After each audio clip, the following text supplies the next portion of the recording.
Just take your seats. Ladies and gentlemen, my name is Simon Forrest. I'm the chair of Yes United, but also been on the committee that has put this together. And it's my pleasure to introduce our next speaker to you, Phil Boswell. I did some Googling last night, right? And looking at Phil and found out a number of things. So first one, he's a Lanarkshire man, that's a good thing, born in Bells Hill. And then the reason I've got a long piece of paper is I've got the number of the jobs that he's done, starting off as a policeman in Kilmarnock. And the Falklands, I believe. Went into construction, worked in the oil industry, particularly in Qatar, contracts engineer, and he spent 15 years in oil and gas in Asia, the US, the Middle East, and also in the Falklands. I don't know if we class that as South America, but yeah, we'll say it's South America. He was also the MP for Coatbridge and Bells Hill for the SNP from 2015 to 2017. And most notably, he served on the Public Accounts Committee.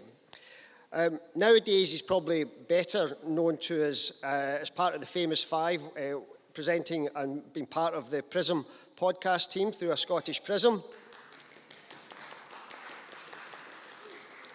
He has a wealth of energy experience, and I'm really looking forward to hearing what he has to say. He's going to give us his reflection on this morning's proceeding, with his own twist to it as well. So please, ladies and gentlemen, put your hands together for Phil Boswell.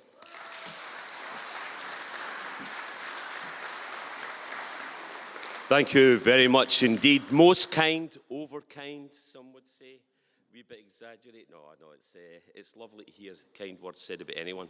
So what I'm going to do is initially start with a quick coverage or a summation of what I heard as I walked the floor and listened to you good people. I look around and I see this room, and I'm damn sure I could build a better cabinet in the Scottish Parliament with the people in this room than the ones that are currently there today, without a shadow of doubt. Not just the expertise, but from the people on the floor, the passion, and thank you for keeping the pilot light for Scottish independence alive. So in energy, we had Stuart Clements, John Proctor and Rhys Stanwyck. Now, I lived in Norway, worked for Statoil, and I've worked around the world for many years, mostly in Scotland as a contracts manager for Shell, BP, Statoil, Qatar Petroleum. And what got me into politics was I was coming back to Coatbridge, not because of the town centre, obviously, for the people, for the good people, my family, my friends and family.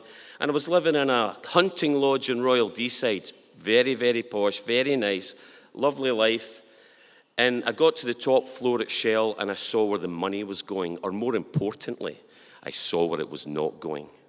And one of the biggest projects I did was Quad 204. And it was making 30 million a day for 35 years, one project. And 1 in 4 children in Scotland are in poverty. And we consider ourselves proudly a socialist nation. We've got to do something about it. So I'm now blackballed from Shell and BP, but you know what? Whatever. Bring it on. We need to fight for what we believe is right. So, as we saw from the speakers today, not just on the floor and Leslie earlier, we need to do it differently. And the Norwegian model on energy, for me, is without doubt the correct way to go. Every barrel counts.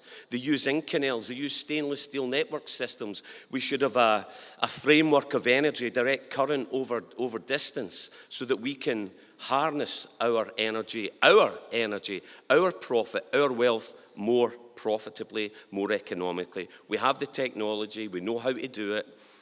Sadly, most of our people are scattered across the globe because our assets are being stripped dry. And I noticed the facilitators, while putting their opinion out there, were listening. That was wonderful to see the engagement as I went round the room, because there's a lot of old heads in this room, a lot of experience. There are a lot of people. Never put yourself down and always keep the faith for what we believe in. Some of the stuff that was discussed on energy talked about visions and long-term plans. I mean, the problem with that is we saw what the Scandinavians were doing. Our politicians change with the wind. Every 4 or 5 years, they change their policies, and we're not getting that consistency. When you're an investor, you need reliability. You need to be sure your 15-year investment is going to have some reward. And if the policy suddenly changes after 4 years, that's why there is no incentivization. We need a plan that works for the long term for the people of Scotland. And the only way we can do that, of course, is, as everyone says, we need to stop talking about. We need to stop talking about doing it and start doing it. We need to get our independence. Energy opportunity. We need manufacturing to be increased. We need research and development. There's one of the first things I did as an MP was speak at Strathclyde University, stepping in for the Energy Minister. And what I noticed, there was a huge list of companies with immense ideas, be it pumped storage, be it solar, be it manufacturing of wind turbines in Scotland.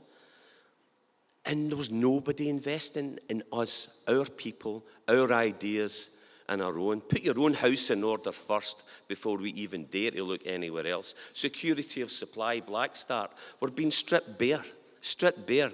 Black Start, if we have a major outage, we're struggling to get the power to ramp things back up again with the closure of coal-fired power stations.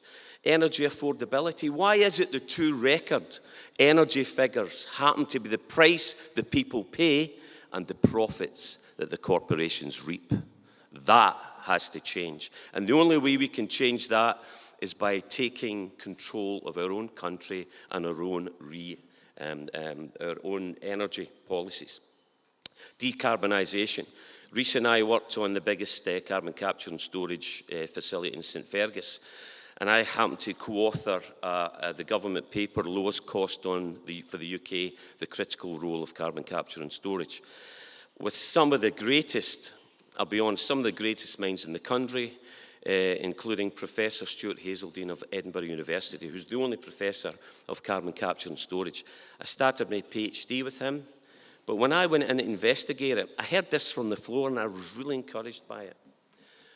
Someone said on the floor, I won't name him, but I'll speak to him later, that one of the problems here is that everything we're doing in our politics is based on the assumption that climate change and what we're told about it is correct.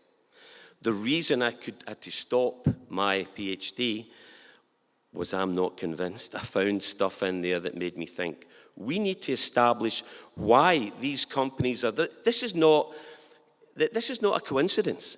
Why are we being sold green energy? Why are we being sold this when the profit margins are going through the roof and the prices the people pay are going through the roof? We have to investigate that first before we go charging down that road. On the economy, we've got Valerie Brown, Tim Rideout and William Thompson. It was a pleasure listening to you and see you engage with our people. Use the pension funds was the screaming message from this one. 70 billion, Tim told me, in Scotland's local government's pensions fund, but not £1 is invested in Scotland or the Scottish people. Who's in control here? Who gave them the authority to put our money for our people and our pensions into other countries instead of investing in our own? We're 1 in 4 kids in poverty. Let's keep going. Let's never forget that. And it's getting worse. Manufacturing is weak. I spoke about research and development. Some of the ideas I saw at Strathclyde University were brilliant. We need research and development. We will never keep up economically with China, okay? Mass production, what we should be doing is what Germany was doing. We get low-cost energy and we use it with the research and development to keep at the forefront, the high end of the technology, so that our people remain some of the best in the world and the strongest in the world. That's what we have a great message for. That's been our message across the ages. And the Scottish Enlightenment, why did we create most of the things on the planet? Because we were educated. We had 6 universities when England had 2. Education is being destroyed. Healthcare is being destroyed. We are human beings who care about each other. The communities we talked about, the socialism that runs in our veins needs needs a home, and it's our home. It's up to us to make it happen. We have food sovereignty. We grow enough. Scottish fare is brilliant. I was in Hong Kong, and there was Scottish oysters for sale. Langoustines all over Europe. Our seafood is some of the best in the world. Our Aberdeen Angus, venison. The food is so good, the lack of pollution. We take pride in that. We lack confidence in ourselves. That's something that Leslie hit on. And we need to invest in ourselves. By God, we need to have faith. So use that local authority pension bonds to invest in our own. And the way we do that is we take control of our country and we use legislation, incentivization on taxation to ensure that the money stays in Scotland and is invested in our people. Jim Sellers pointed out something to me. He picked up Scotland's future, and he pointed out, I'm sure he's going to talk more about this, but he showed me page 113, which I missed. And I helped a wee bit with the creation of this document, this tome. And the question that Jim asked is, why did it fail? Well, on page 113, he showed us the section that tied us to the pound. And I'm sure Tim and his economy team will have something to say about that. On Europe, so with Jeff Bush, Colin Fox, and Dave Thompson, I do work for various organisations around Europe, currently NATO, be it in energy or construction. Currently, I'm based between Brussels and Spain, and I hosted SSRG at my apartments in Brussels and joined the SSRG team at the last two EFTA, European Free Trade Organisation conferences. It was a breath of fresh air. Why EFTA? Well, in a nutshell, you get the benefits of free trade and economic integration between the members of EFTA, and you get access to the European Union, but you're not subject to the demands and disastrous policies, in my view, of the EU in its current form. Yet I consider myself European. It is another dream that we must make happen, but first put our own house in order. And I'm reminded of the word by Robert Bonteen Cunningham Graham. You'll know it. The enemies of Scottish nationalism are not the English, for they were ever a great and generous folk, quick to respond when justice calls. Our real enemies are among us, born without imagination. This is why we need unification. We need to stop the petty squabbling. We need a vehicle, we need an electoral event to turn the genius and the brilliance and the genuine intent that we have as a Scottish people into a country that we can be proud of and take our place again in the United Nations. It is crystal clear to me at both of these EFTA conferences that we, Scotland, would be welcome with open arms. Leslie Riddoch again spoke eloquently as ever on what others are doing and how we can do things differently, with the emphasis on doing rather than talking. We've had 11 years of nothing, no progress since Nicola took over. 1 in 4 children in poverty, 1 in 4. Where then our rage against this machine? So in the last part of this, before we'll go into a wee Q&A, folk are up for it. Where are we and how do we go forward collectively? Well, the big events for me, the tragic loss of Alex Salmond, the recent demise of Alapa. The SNP leadership have not taken our people one step closer to independence since Nicola Sturgeon and her cabinet, including Angus Robertson and John Swinney, took over from the SNP after the 2014 referendum. Now, I still have dear, close friends and people I respect and really good people in the SNP, but more and more of us have left, discouraged by the lack of progress. So what is the way forward? Well, I've been asked since I've came in here, I'll be honest, quite a lot. And I'm not going to speak a lot about it, but very briefly, there's an organisation called Alliance to Liberate Scotland. And the idea behind it is a very simple one. It's a reincarnation of the Yes movement. We didn't want to be a party. Why? Because this is the garden of Scotland. There are rhododendrons, there are heather, there's wildflowers, but there are always the gentle, softer, delicate flowers. And we have room in this garden for all of us, all political persuasions, all stripes. I worked with Michael Fry during the 2012-2014 referendum, because I started Yes Aberdeenshire and Yes Aberdeen at the bequest of the SNP. And I determined then that I would work with the devil and all his little imps, if that's what it took to get Scottish independence. And that's what we've got to do. We need to stop the bickering and the personal egos. Please leave them at the door. We have no room for it. Our children can't afford it. Our future depends on us uniting. And so what we're looking at is creating a body that doesn't tell what the potting shed in the corner that might be ISP, that might be sovereignty, that might be any political, might be Salvo, might be SSRG, might be Yes United. We're not going to tell anybody what to do. The unification is around one issue and one issue only. Do you support the independence of our country and the freedom of our people? If you do that, you are in. And by God, as the great Alex Salmond said, the dream will never die.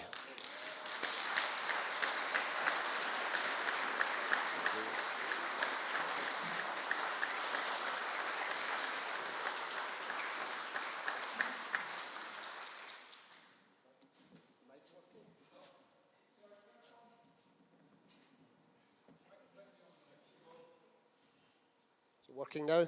Yeah, okay, thank you for that, Phil. That was excellent.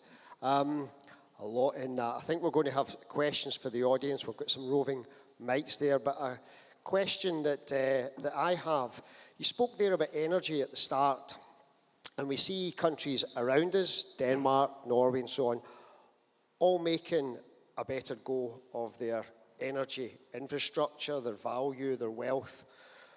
In your experience going to Hong Kong, working in Asia, South America and so on, what's their view in Scotland? How do they see Scotland, given that we have such great energy assets, and yet we have a quarter of our children living in poverty? What's their view? I was living in Stavanger when I worked for Statoil, now Equinor, and they just didn't understand what the hell we were doing. What are you doing? Why don't you stand up and take your country back? It's the same. It's the same. And the answer is, well, the problem is the people we have entrusted.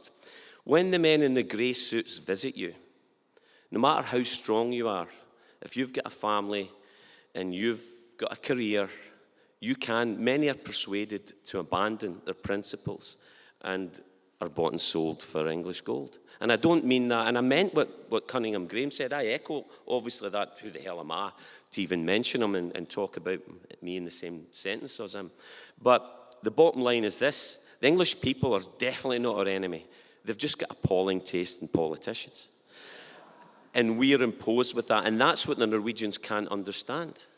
They can't understand why you have the resources. You get the same as us. We've actually got more. Because I'll talk often about fire ice, crystallized methane, and there's lots of other mineral rights that we have on the seabed.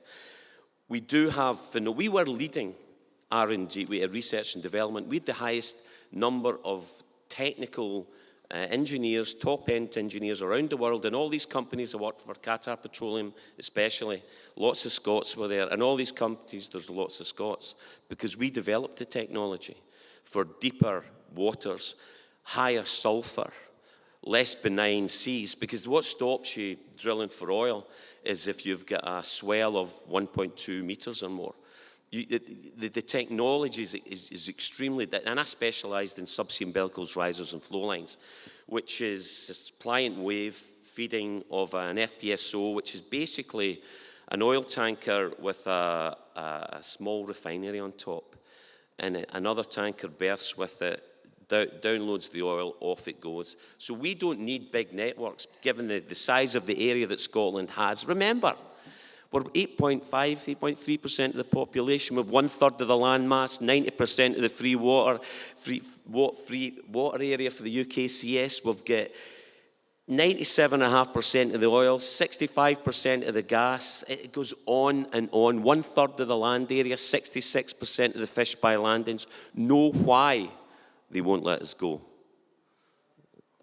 It's all about money.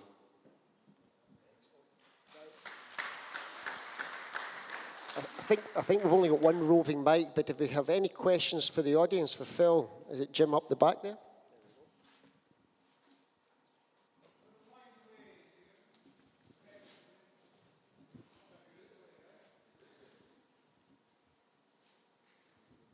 Aye.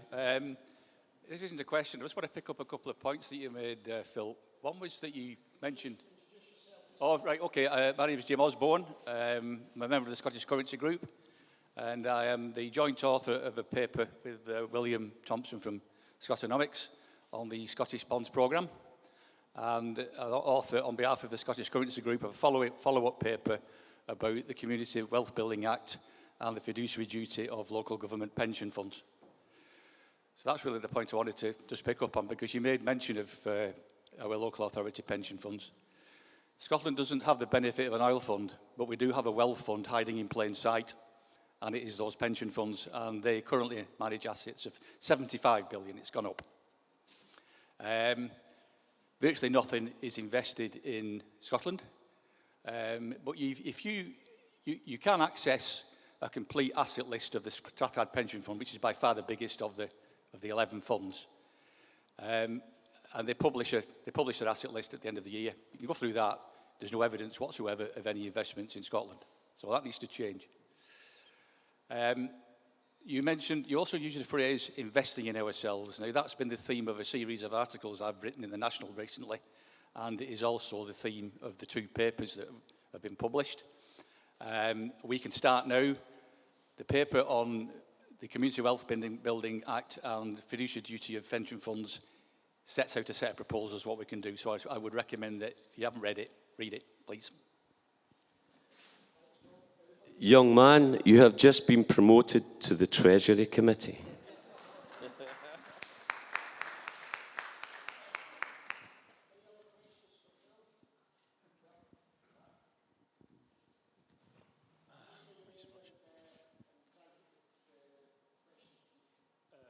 Sure, yeah. Dave Russell.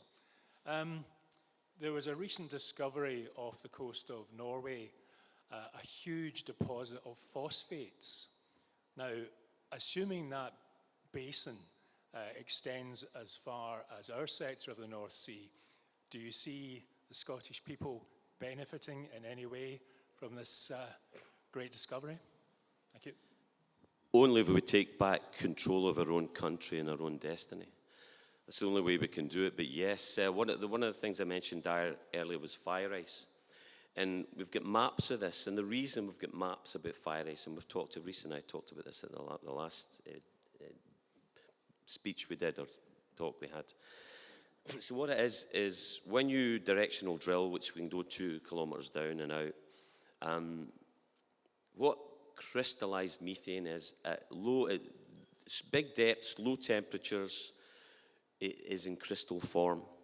If you put a grabber down and picked it up, by the time the grabber reached the surface, because the temperature rise and the pressure drop, it returns to its gaseous form. The Japanese have developed a method of harvesting this. The reason we know what it is all over the North Sea is because when we start pumping oil, the temperature rises. And if it goes through fire ice, it destabilizes the pipes. So we've got to map this, and we know where all of this fire ice is. We could have an industry that will make billions for Scotland by just harvesting methane from the floor and phosphates and all the rest of it. As long as we do it efficiently. And there's another thing, I mean, just because I have issues about climate change doesn't mean I'm 100% for the reduction of pollution. Low NOx, the amount of work we put on our generating equipment in oil and gas, I think Reese mentioned it the last time, since 2000 we've halved the emissions. It's quite remarkable. And we shouldn't put plastic in the ocean, and we should recycle, and we should take care of the planet. But let's not be conned by people who are using this will and this goodwill to make money off our people, especially our poor.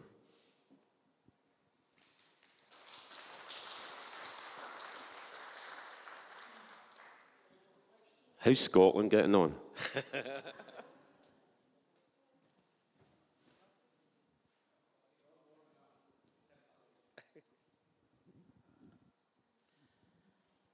Hi Phil, my name is Lynn. Do you think there's a huge barrier, or any barrier, to Scottish independence because of the landowners? If there is no barrier, then brilliant, but there seems to be a huge barrier. And so how do we deal with that? Because if we are to lead with values, then marching and taking back land from people you can't see is not going to be the answer. So is it a barrier, and what's the answer? Yes, it is a barrier, and the answer can be found in the book. The Poor Had No Lawyers. And you'll remind me of the name. Come on, what's the guy's name? Andrew Whiteman. Absolutely, he nails it. We have the expertise. We know what to do. We know how others have done this. It is a barrier, but we can fix it. We have the expertise. He spent a lifetime writing that book and the research and everything he's done since. We know what to do. So absolutely, we can fix it.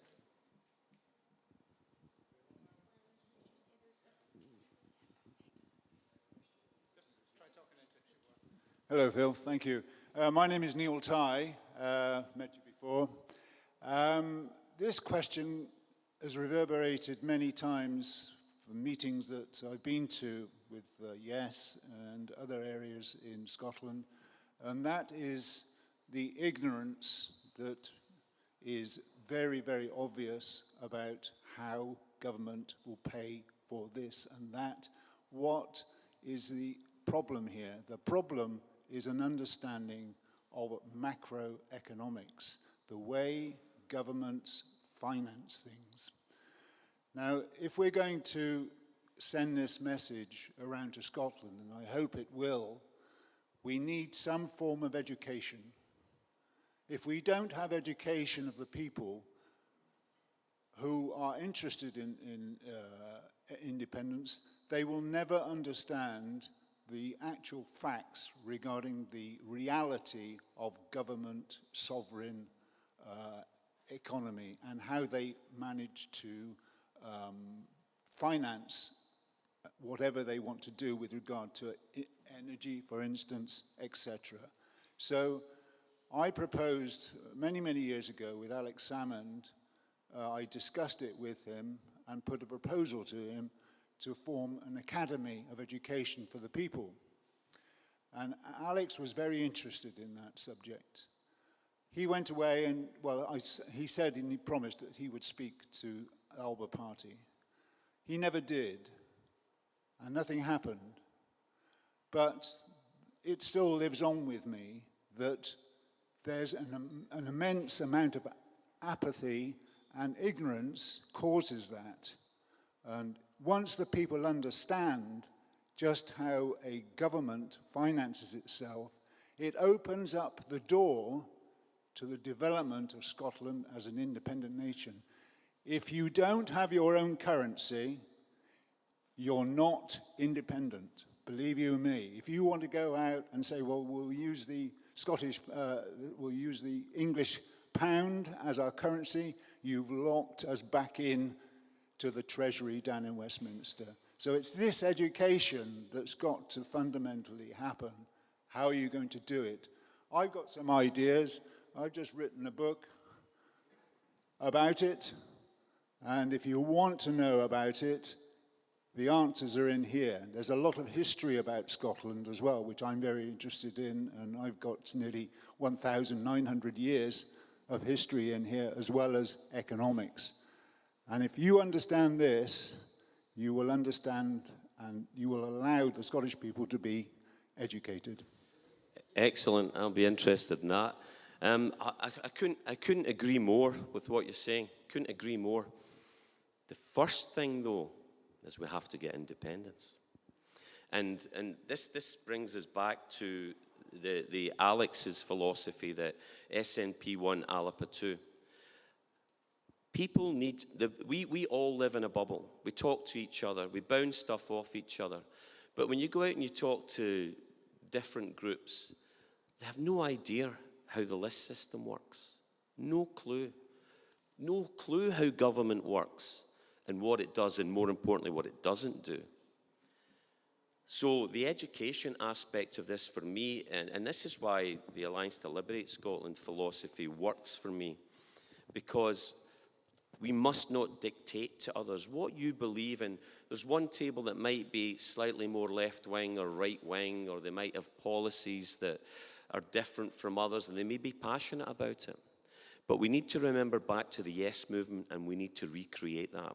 So what we're doing at Alliance to Liberate Scotland is creating that broad church that we had during the Yes movement. Everybody's welcome. You will have to. You don't, if you don't like Mr. A or Mr. B, you don't have to work with Mr. B or A. You can join some of the parties or organisations. If you want to stay in Salvo, if you want to stay in IFS, come in. You're welcome. This will enthuse individuals so they can see what we can achieve in an independent Scotland.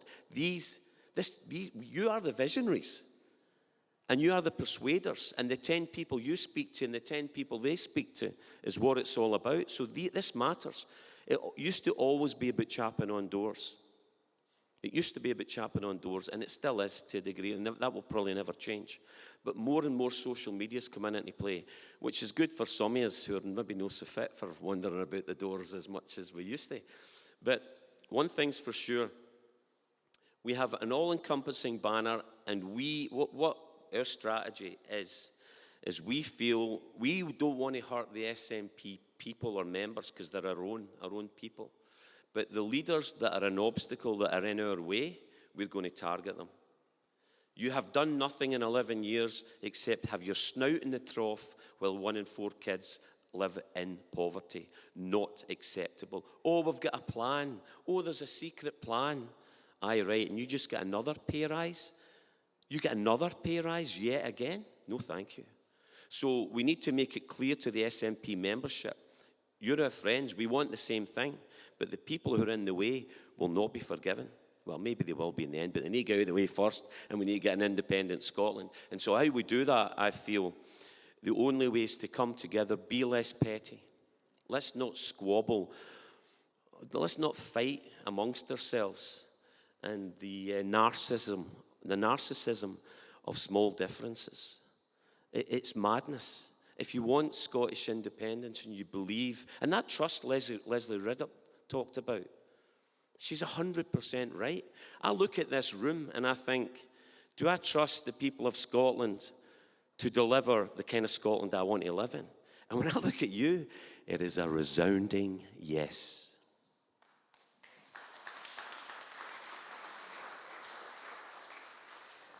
Thank you, Phil. I'm actually going to go back onto energy for a second. You and I both grew up in the shadows of Ravenscraig, right? And we know once you lose those jobs, you can't get them back. Those skills are now gone from Scotland. What would be your views, given the assets we have in terms of oil and gas in the North Sea, west of Shetland, and the value in them? There's still more there than we've taken out. What impact will the close of Grangemouth have, and how do we get that back if needed, or can we? Yes, we can. Of course, we can build a new refinery. The most advanced refinery in Britain was Phillips 66 at Humberside, and I did a subsea pipeline connection for berthing offshore and onshore, where you offload and upload to the refinery. What we should be looking at, Ravenscraig, gone, Bathgate no more, Linwood no more. The list just never ends. And the reality is, an independent Scotland needs its own steel mill. needs energy, it needs all of these things. But you don't have to, but this takes time. We will build a modern refinery. It might take 10 years. But in the interim, there's things we can do. Thankfully, I specialise in FPSOs, which are basically what I described earlier, where you can gather oil and gas and resources from the seabed and channel it into a vessel that weather vanes on a turret, so you can put it in really rough waters. And when it's calmer and it's full, you download it and off it goes. It doesn't move, it just stays there and moves around and gathers from the different gathering systems on the seabed. Eventually that can be undersea.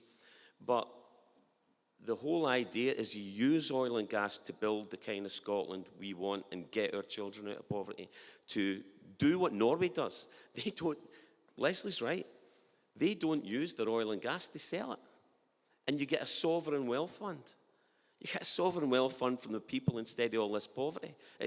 Absolutely, we can do it. And there's quick ways we can do it. You can build an FPSO if you get your act together in about 2-3 years. Ordinarily, the big ones will take about 5 or 4, but that's when corporations are mucking about with it. We can be sleeker, quicker, just as we can in our economy, more nimble, more adaptable, more specific to our needs, our wants, and the garden of Scotland that we want to live in, 100%. Ian Grant, IFS convener. We all agree we all need independence if we're going to make this country successful. We all get that. And we must campaign, of course, for independence. But I would just stress the importance of gatherings such as this and groups such as ours, because we have to do the homework, which means that, first of all, give the people confidence that we know the hell what we're doing if we're going to lead them into independence. And secondly, to make a success of it when it happens. And that, I think we have to do that in all areas. And that goes parallel with campaigning for independence. But we will not succeed in getting a decent percentage of the Scottish population, hopefully 60 to 70% in favour of independence, if we don't do the homework, if we don't know how we're going to run our energy, how we're going to run our economy, and how we're going to operate in the international market and, you know, in the international environment, defence and so on. So this sort of arrangement of having groups, think tanks or whatever you like to call them, I would call it the movement really, has to go side by side with the political. Wales has got it about right. They've got Yes Cymru and Plaid Cymru, and we should be in a similar position, really. Yeah, excellent. I couldn't agree more, 100%. And I look around, look what Yes United are doing, and IFS, and Salvo, and you look at, we've got Stuart Bannatyne, who, on the ferries, who's probably the top catamaran ferry designers and naval architects in the world, who offered their Scottish government to build these, to design and use his style for free. He built the Kangaroo Island ferry, was the first one he did. And he says, look, you can do this for the budget you've got for these 2 ferries, I can do it all. Okay, you might have to modify some of the berths. But we would have a modern, fast, efficient ferry system. We've got what Salvo are doing with Sarah Salyers, with the great Alf Baird, with Craig Murray. What they're doing in the decolonisation of Scotland, it also plays its part, because it shows to the people of Scotland that we are a colony. Now that of itself, what I really, really appreciated what you said, Ian, was they work in tandem. You're right, that confidence will grow in the people of Scotland when they see the initiatives that we undertake. And this is why I was talking about the garden. You know, there's a small petunia shed, and these people know how to grow petunias. Don't interfere, let them get on with it. You know, let them do what they're good at. Let us do what we're good at. But we come together in an overarching group with one cause in mind, which is independence, nothing less. And we don't settle for anything less. And we don't force others to bend to our will. Who are we to dictate to others how they live their lives? You know, and we can continue with the passion that we feel. We can continue to give of ourselves, which Scotland, I hope one day, thanks you all for it. But the critical aspect of this is be kind. Bloody hell, it's not hard.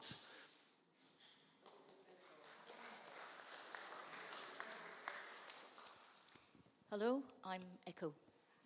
I want to support the Alliance. I have been wanting to support the Alliance since June last year. I can't find any hubs. I can't find any material. When I go to the voting booth, I know the Alliance, beginning with A, will be up there. That's good. But what do I do?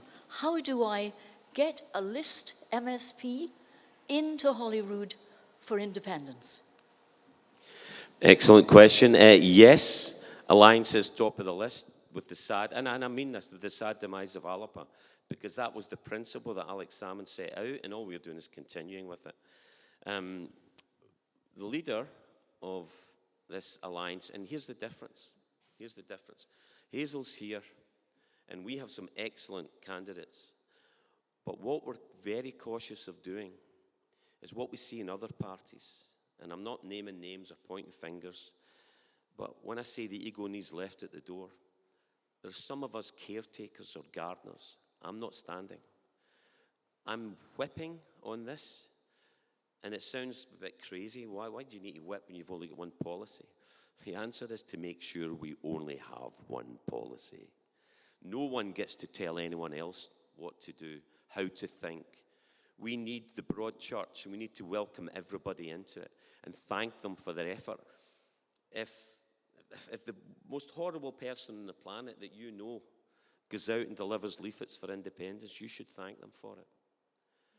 You know, it doesn't matter what you feel. We've got to put these feelings aside. You can be as passionate as you want, and by God, when we find a Scotland that we want, when we get our independence, we will make it because of what Ian said, because of what Yes United and Salvo and SSRG and ISP and sovereignty and the full range.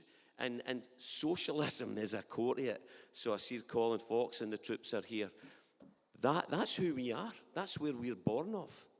Us Lanarkshire guys knows all about that, you know. We know all about that. So all of this needs to come together, and we'll learn and grow with each other, and we just need to stop fighting and bitching and stuff like that. Just let's get on with it. Let's unify, because unification is what we need. We can do it. The dream will never die, and it's thanks to you, and I thank you and applaud you for it.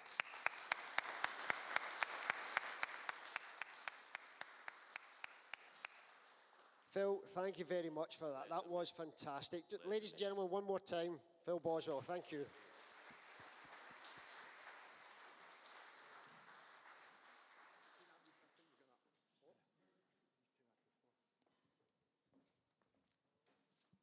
Follow that. That's like coming in, was it Jerry Lee Lewis sets his piano on fire? They said follow that. Brilliant, Phil, and that was excellent. I really love your message regarding lack of ego. That's absolutely crucial, so I love it. Fantastic. So we're going to invite the Energy Scotland guys up to the stage if they're ready to rock.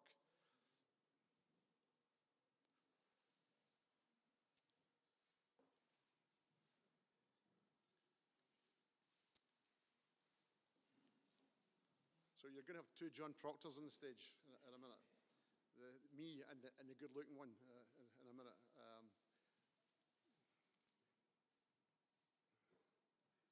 And also we have Rhys Stanix, who's ex-head of marketing and commercial. I've given you the wrong title again, who used to run basically and set up SSE's trading division and trading all the energy at the start of the century. So he's great experience in the energy industry. And Stuart Clemens, who's head of asset management for Intergen based in Edinburgh. So Energy Scotland is a group of electricity generation professionals who are very interested and see the opportunity that energy represents. So you guys were out there feeding them some questions and comments. So I'm going to hand over. I think we're going to start first of all with Stuart, and then we'll go to the good-looking John Proctor, and then Rhys Stanix. Hi there. I just want to, I want to say thank you to the groups that came to the table I was on. Had a really good conversation about energy, and we had three probably different conversations. Each group had picked up different points, so I'll just briefly talk about all three of them. So in our first group, we talked about what it would take to have local control of energy. And we recognise that there's big corporations that currently own energy resources, and they make the profits in Scotland, and it's not the people that benefit from that. And we talked about how we could change that. And first thing we decided was we needed a vision for energy. We needed to know what we wanted and then set that out for the next 15 or 20 years and methodically go for it. And on the event of Scottish independence, we needed to regulate in the first instance. We couldn't just instantly nationalise everything, but what we could do is take control, and regulation was the way to do it. Jim's obviously made the point already, but one of the really interesting ways of investing in our energy infrastructure is through the pension funds. And we saw that as a possible option to start to take control locally and move away from the inward investment model that the Scottish Government has previously employed. Okay, in our second group, again, we talked about vision. And that was just central to Scotland because energy is a complicated thing. Electricity, you can't store electricity.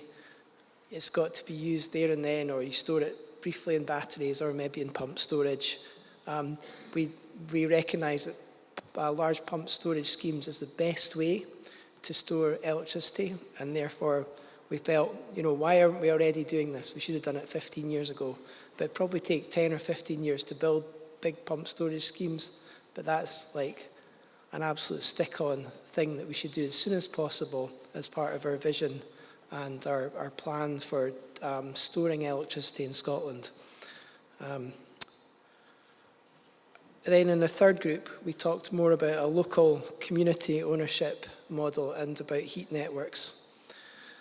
The problems that we saw in trying to take ownership back was the fact that land was owned by big landowners, and resources, like whether it's developing a local hydro scheme or wind turbines, the land was it wasn't owned by the people, so you're ending up in the same situation again of the profit was going to be made by someone else. And the general comment that we had was about extraction of wealth from Scotland or to people that owned the land. So there wasn't necessarily a solution there, but I think other groups within, people looking at land, for example, they can solve that, and then we can move it on in energy. Okay. That's my three groups. I'll pass on to John.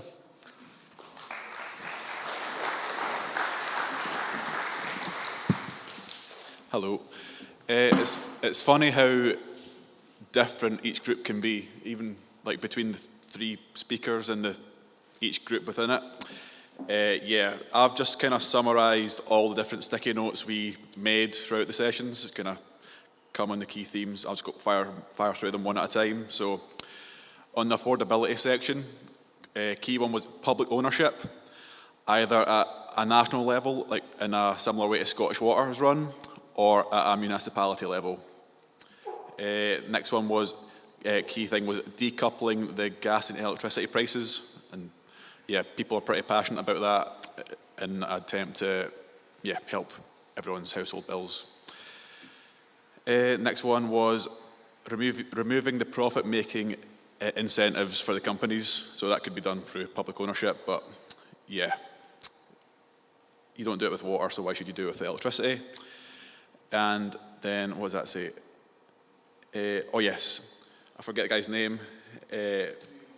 Sorry? Neil. He was mentioning modern monetary theory, and yes, nationalisation could potentially be done and achieved financially through use of your treasury. So as a key point, it can only happen through independence. Moving on to security of supply.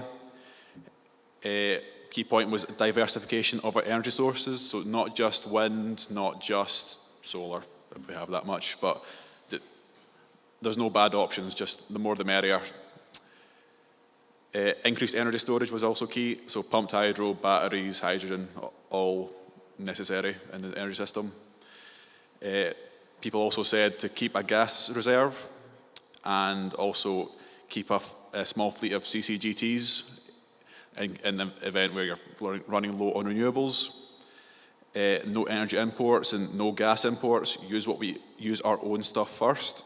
There's no point in importing it. And then also use green hydrogen to prevent wind curtailment, because that is insanity defined.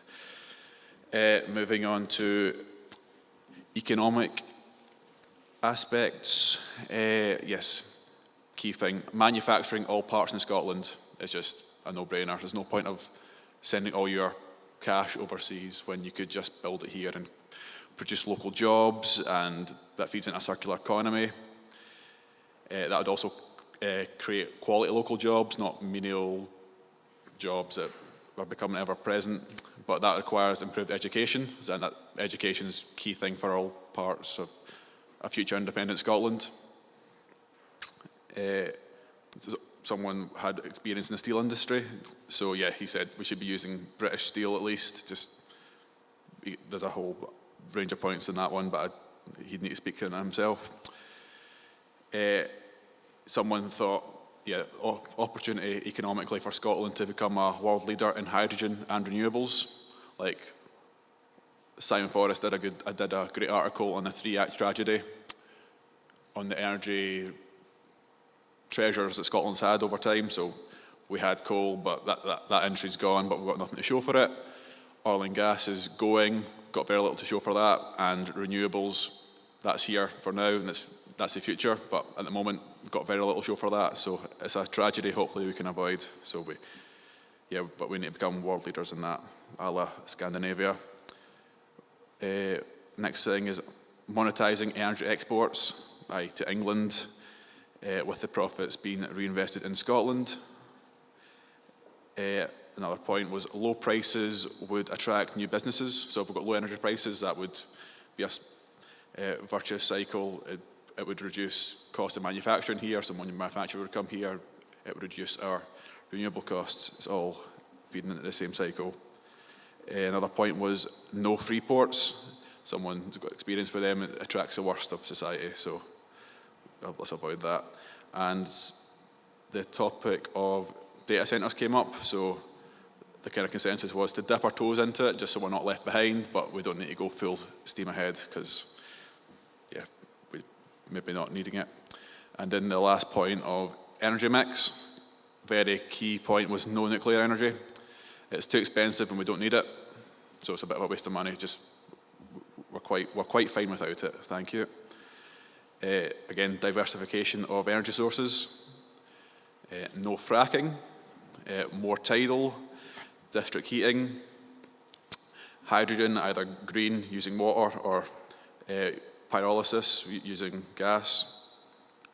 We need massive infrastructure investment in order to make any hydrogen stuff work. And we also need government investment to break the chicken and egg cycle, because no one wants to invest in generating hydrogen if there's no one there to use it, and there's no one's going to use it unless the supply is there to power it. You can see the Aberdeen buses recently as an example of why that needs changing.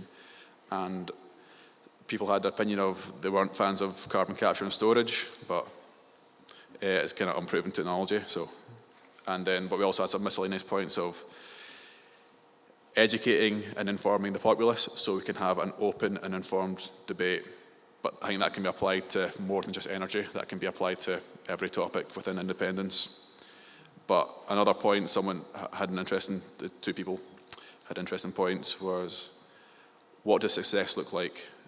So picture what we want to end up with, and then just work back from that.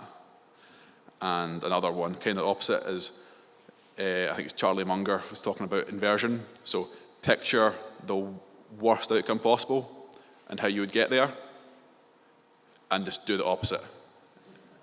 So that's all the points I've had. Quite good conversations, and that was quite enjoyable. So that's all. Pass on to Rhys.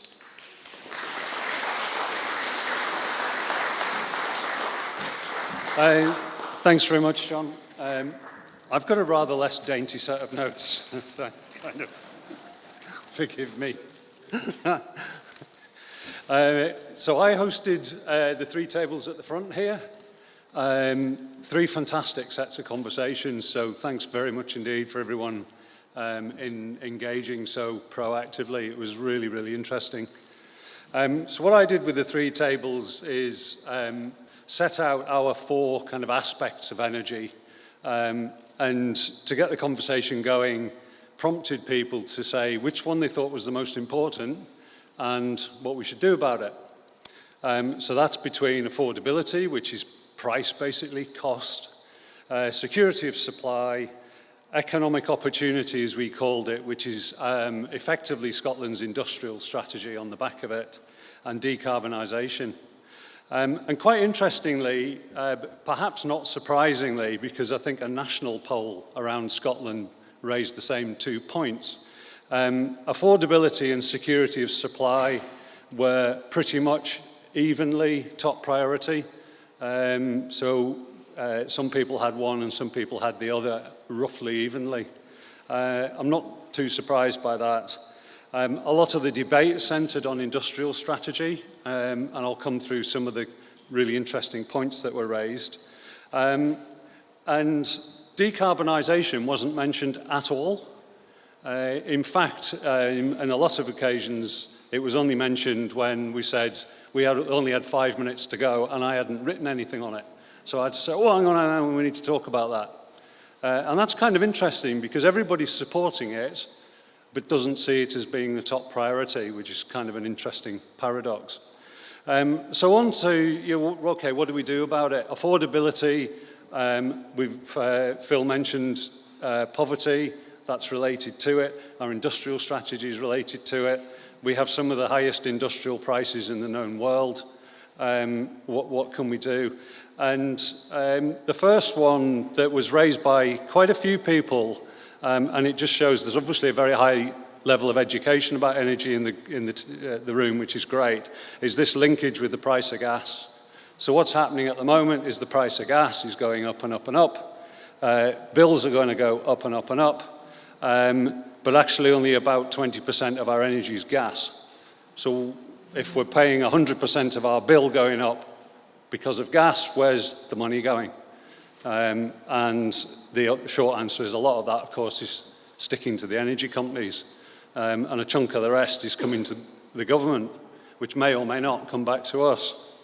So this linkage is very, very important. How do we manage, how do we do that? We can't, at the moment, go and change the market because it's controlled by Westminster. So independence is a key theme, unless they're willing to hand it over. Which would be nice, but I suspect won't happen. So we need our own market, and there was quite a lot of debate about that. If Scotland has its own market, what would that look like, and who would control it? And views differed, which is quite interesting, from one table. In fact, almost everybody that raised this was on the same table. I'm not sure if they gravitated together. Raised the issue of nationalisation as being the solution. So there were a range of views from full nationalisation to more local control to, well, we just need our own market.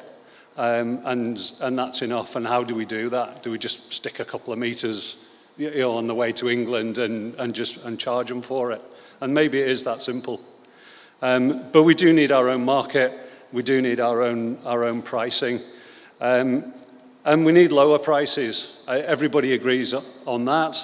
We need lower prices. Some mentioned the word cheap, and a number mentioned the word free, which would be lovely if we could get there. Free power for everybody. And that led into a lot of the economic discussions that we had. If we had, maybe not free, but at least cheap power or cheaper, or certainly even cheaper than England, which would be an interesting contrast, we would start attracting business and industry and so on, and we could get the industry kick-started. A key part of this, and I think most people are aware of it, is that oil and gas raises an awful lot of value for Scotland. The tax dollars go to Westminster, but we do benefit from that. But it employs a lot of people and a lot of very highly skilled people. Renewables doesn't. We all talk about the renewables powerhouse of Europe and all the rest of it, but how much GDP is it actually giving us? We buy all the equipment from abroad. We buy all our batteries from China, our solar panels from China. And I particularly noticed Leslie Riddick mentioned that when the Danes set themselves on a path towards renewables, they manufactured their own turbines. They have a company called Vestas, which is now one of the biggest turbine manufacturers in the world. When the UK set about developing its path towards renewables, which was in the early 2000s, the UK does not build any of its own renewable assets. And to me, that's a key failing. So once Scotland gets control of its own market, there was a universal support across the tables that we need to manufacture, if not everything, as much as we can towards that end. Security of supply, absolutely vital. We need our own infrastructure. It needs to be resilient, and it needs to be aligned to the needs of local communities. They were the three key points that came out of it. And we need economic control of it, is my way of kind of summarizing this range of views between nationalisation and local control and something else, which might mean keeping the private companies but regulating them more. There's lots of different structures. They all have pros and cons. But we need what I've characterised them all as being economic control. We need to increase our level of interconnection. Scotland is only interconnected to England. We have a very small one to Ireland, but it's very limited. So our only economic interconnector is to England, and all the interconnection to Europe goes through England. Now that was seen by some as being a weakness, and Scotland should try and develop interconnection to directly to mainland Europe, Norway, Belgium, Germany, wherever it happens to be, but I think the answer to that was anywhere but England. But it just increases our resilience in terms of trading partners. In terms of the economics, there was a lot of fascinating debate about economic opportunity, and a sense generally in the room, and I think Phil brought it out really well, this sense of frustration about Scotland losing its skills. We've got great universities, we've got a great skill set, and we've got a lot of ambition, but for career development, a lot of people have to move to other countries. I myself am an example of that. I was born in England, as you can probably tell. Both my parents are Scots.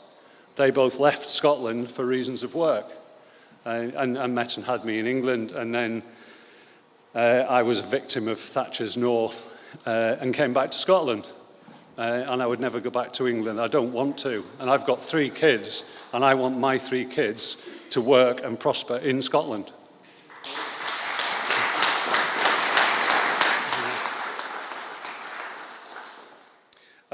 Manufacturing is the key to this. We talked about it under the auspices of renewables and how do we get more value out of renewables.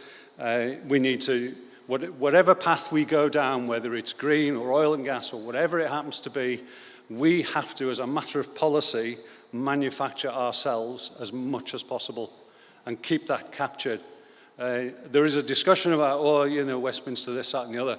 The Scottish Government actually controls a lot of this already. The Scottish Government controls the planning process. The Scottish Government has the ability to set up municipalities. The Scotland Act talks about electricity. It doesn't talk about heat. And we talked about district heating. The Scottish Government could mandate these schemes to have district heating attached to them. It could have, municipally controlled heat and power systems. They can already do that. They just choose not to. So that's an interesting point to note. But we need to be able to manufacture, we need to be able to grow, and there was a lot of discussion about skills retention. We have to retain our skills in Scotland and give them the opportunities that they need. Decarbonisation, as I mentioned, it was mentioned last, which is kind of interesting, but having raised it, everybody's supporting the green agenda, and why wouldn't we? You know, that's a good thing to do. Where we did differ slightly is the timescales and aspiration. Some felt the timescales were a bit arbitrary, which I think they are. It's been used as a bit of a political football, where they've all trumped each other so much, they've now got something that's almost impossible. So I think, yes, we need to get there, but by when and how are still matters for debate. This just transition was mentioned. And I think there is a general acceptance that to just go all out for renewables, which have their weaknesses, and stop oil and gas before the renewables are in place is self-sabotage to a certain extent. And I think current events have kind of elaborated to us, highlighted to us just what that weakness is. So whilst views on speed vary, and we need to manage the just transition, and we need to manage the GDP impact of losing high-value oil and gas for what is, for Scotland, relatively low-value renewables until we can fix that. We do all want to get there in the end. It's just a question of how long that takes, and we have to capture the value from it. So fantastic discussions. Thanks to all the tables. That was great.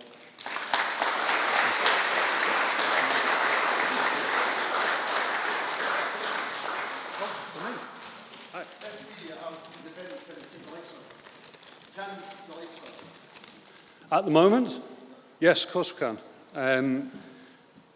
There's only one CCGT in Scotland, and it's owned by SSE, obviously, so there is an exposure there. But a renewable system, without getting into all the techie detail, a renewable system is not as resilient as one with heavy machinery because it's asynchronous, as we call it. So we need big plant. But that's actually relatively easy to do. We've got sites to do it. We've got the ex-nuclear sites, which even if we don't go nuclear, there's a site there with infrastructure and things that we can use. So Scotland absolutely could. In fact, one of the things I would advocate is, because renewable systems have these weaknesses, and the Spanish power cut kind of elaborated some of them, Scotland has easily got the wherewithal to be able to build what it needs within this country to be able to support its own grid.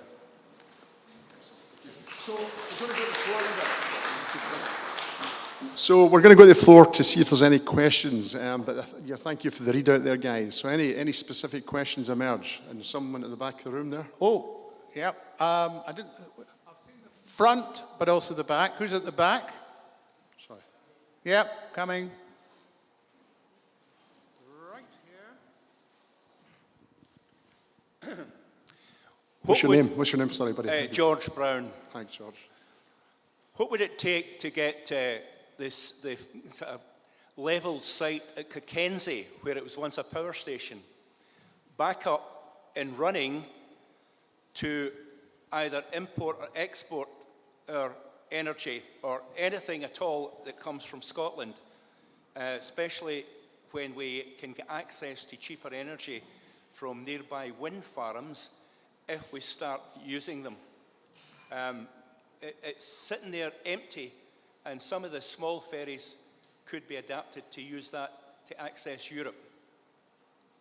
Cockenzie is a power station. I think No, the site it's not there any longer. It's a level site of about 20, 40 acres, something like that.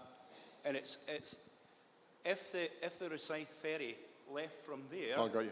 It would save 4 hours steaming time to Europe. See what I mean? Understand. So it's ideal for an energy hub, in other words.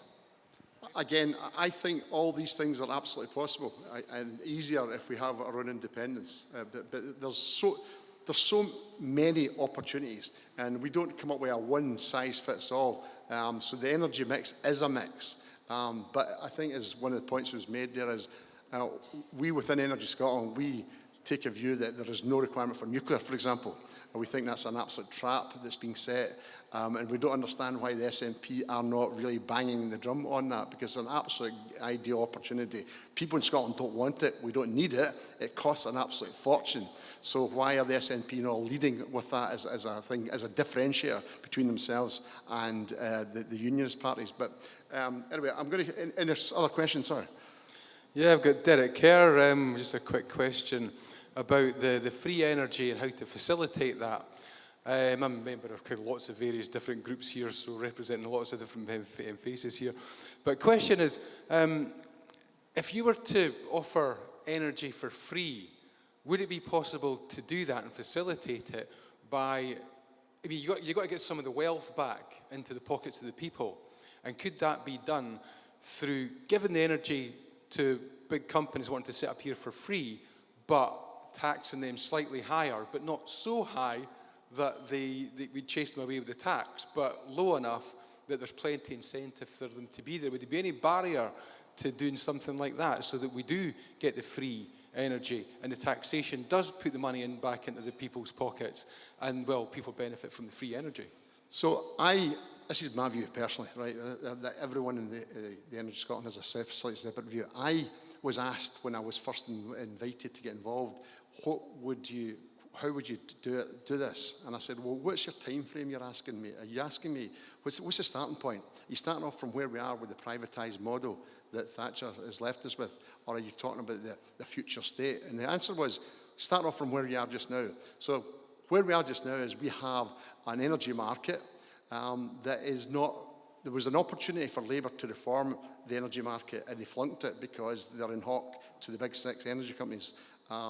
But we think energy market reform is the starting point, but that needs a regulator. We need our own Scottish regulator. And so we think the number one action that Scotland should be preparing in advance of independence is to develop a shadow regulator, to shadow Ofgem, GEMA, and start to develop our own policies around that, so that when the button is hit for independence, we're already there. We don't need to physically change. All the wires are there, the turbines are there, the ownership will stay the same for a period of time. We have the contracts for difference model, which you may be aware of. So they'll probably carry on for a portion of time, but Scottish Government will have, the Scottish people will have control of the licences, and that is where the power is. So I don't know, Rhys, is there anything you want to add to that? The structure for doing this is actually already in place for GB, because all the current contracts that are being set up for all the wind farms pay into a government quango to ring fence the money, called the Low Carbon Contracts Company. And they then take out these difference payments, as they're called. If the market price is high, they pay the difference payments in, and the company distributes them all out to suppliers to discount the bills. Now, the energy price cap that we've had for the last 4 years works in exactly that way. So even if you kept that exact structure, what could happen is the government tops that up and the company distributes more money than it's actually taking in, and the government tops it up. So the mechanism is there to do that, to have cheaper bills, or free if you wanted to go that far, but obviously it would cost. France already do it. So, you know, we have the highest prices in Europe. France is shown as having lower, they're not low, but they're lower, and France is doing exactly that. Now, their industry is all in state ownership anyway, but what's happening is the government are taking tax revenue and handing it out to this distribution to depress the bills. So the mechanism already exists. It's getting the funding to be able to offer the discount. Okay, we're just about out of time for this session. We really are. We're beating into our comfort break, so it's up to you. One more question here. One more question. And then if you have a question, you know who the guys are. You can come and ask them personally.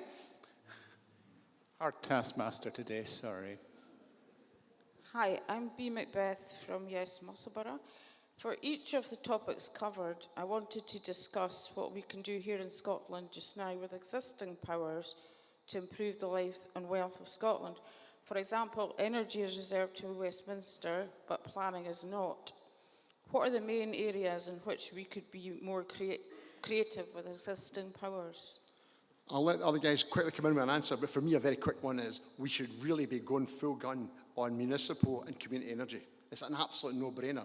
Now, GB Energy, that thing is going to save us £300 magically, and it's going to have 60,000 jobs, which is a lot of baloney that was spouted by the Labour Party the last election, and no one asked the question, how are you going to do that? But the legislation they put through the Parliament has actually got behind. Reluctantly, they weren't keen to do it, but they were pushed into it by certain MPs to include community energy. So that's an opportunity. The Scottish Government should be getting fully behind that. They should have a group of people that have, we actually recommended at one of the previous IFS events that they should put together a team to help facilitate that.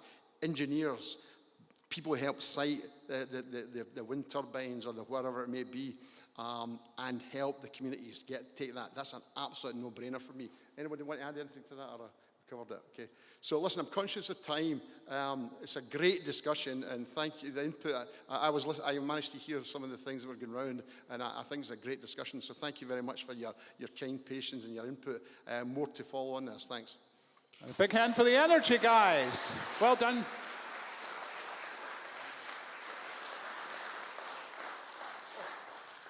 We've now got what is euphemistically or otherwise called a comfort break. It's also a chance to catch up and chat with folks and have another cup of coffee. But we will be back sharp at 2:30. See you then.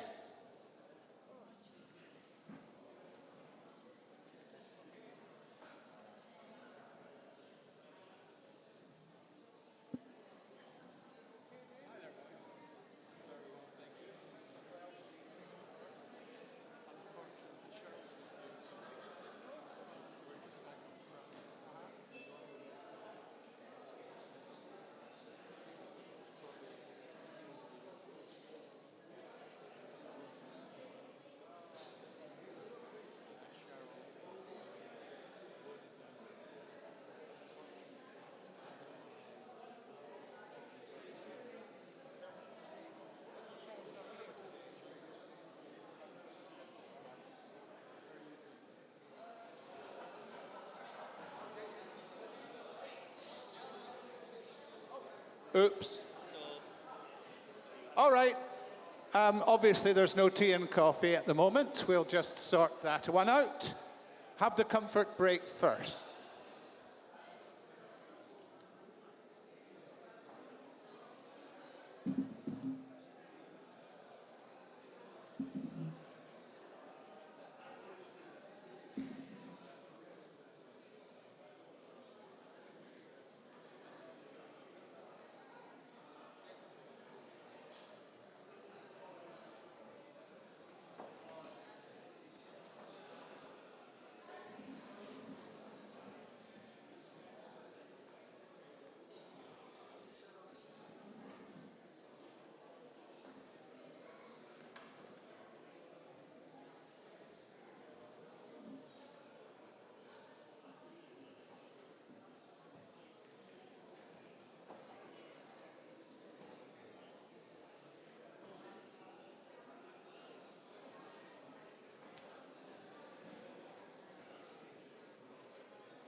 Can I please have the three economy facilitators to the stage? Thank you.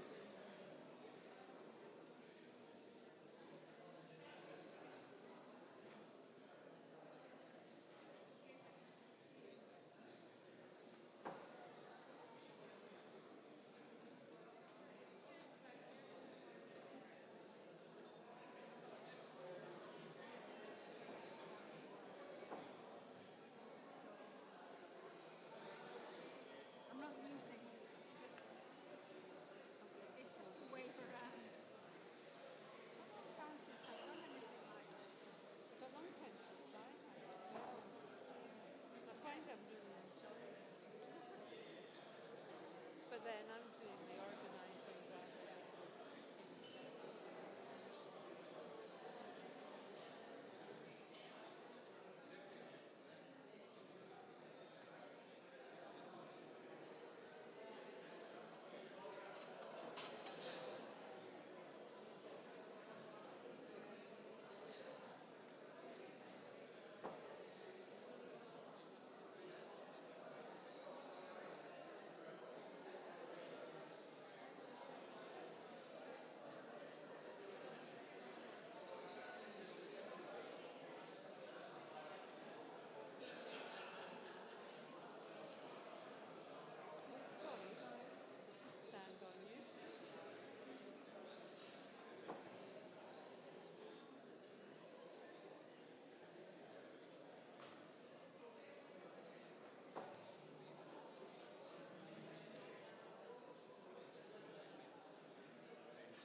I refuse to chase people around the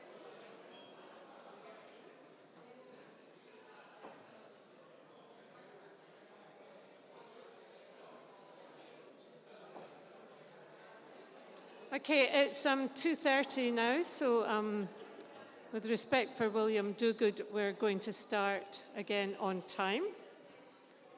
This is the feedback from the session on the economy.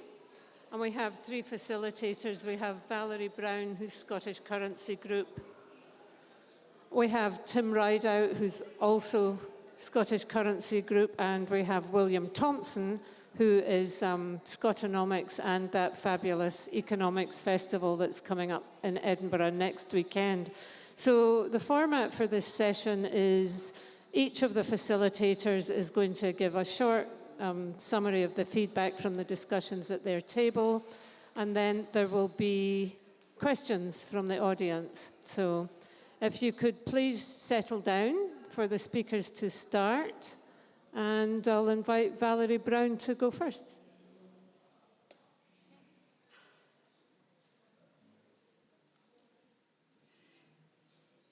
Well, we had three very, very different groups.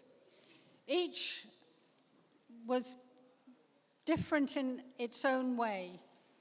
And so what I'm going to do is concentrate on the areas of discussion where the three different groups actually were in agreement on the same topics. We were looking at the foundations of an economy, which was a very wide-ranging topic. But a number of areas that we agreed were truly foundational were, first of all, the resources that the economy might have. The second was the human capital, the human resource that lived in that economy.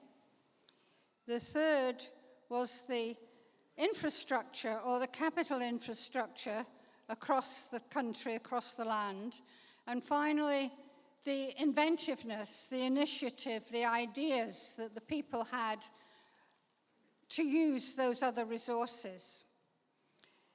And what was agreed by all three groups quite separately was that Scotland most definitely is very well endowed with natural resources.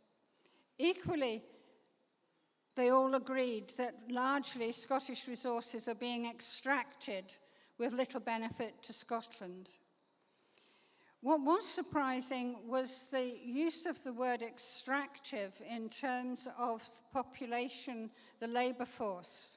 It was generally agreed that the Scottish labour force is high quality, well educated, but that we were rather lacking in quantity, and that lack of quantity, that decrease in population, was very largely the result of there not being suitable jobs for people who were educated in Scotland to go on and work in Scotland. And that was seen as being extractive of the population, of the labour force. The third area, the infrastructure, particularly ports, were mentioned quite widely. And it was agreed that it's not that they were agreed, there just aren't ports in Scotland. And that lack of ports is equally the case, not enough roads, not enough of any kind of infrastructure, which has been allowed to decline over the last decades. And finally, the inventiveness. I was surprised just how positive every group was about the inventiveness and the initiative that the Scottish population as a whole were capable of. All the groups equally agreed that that was the case, and each of them agreed that that inventiveness was being taken away, it was being extracted again, it was being used elsewhere in the world and not for the benefit of Scotland. And these were our foundation stepping stones to a successful economy, and the areas where Scotland needs further work to put itself in a position of being able to compete properly.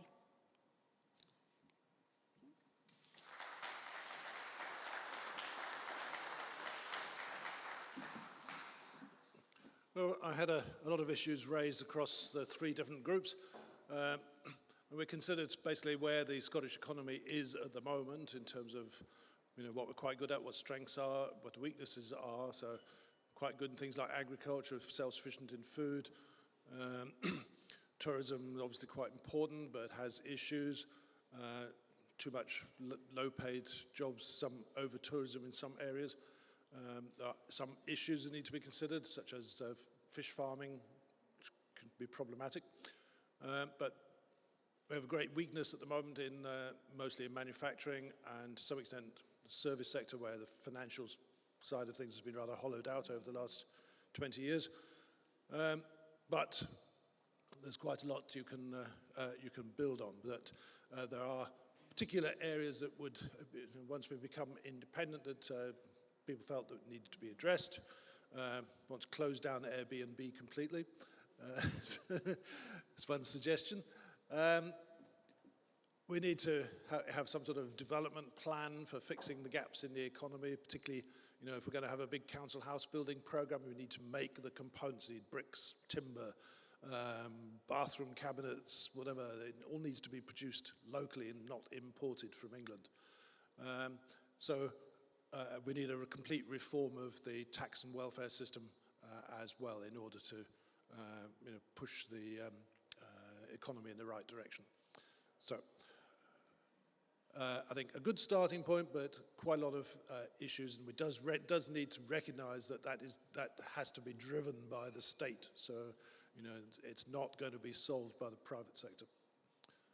Okay.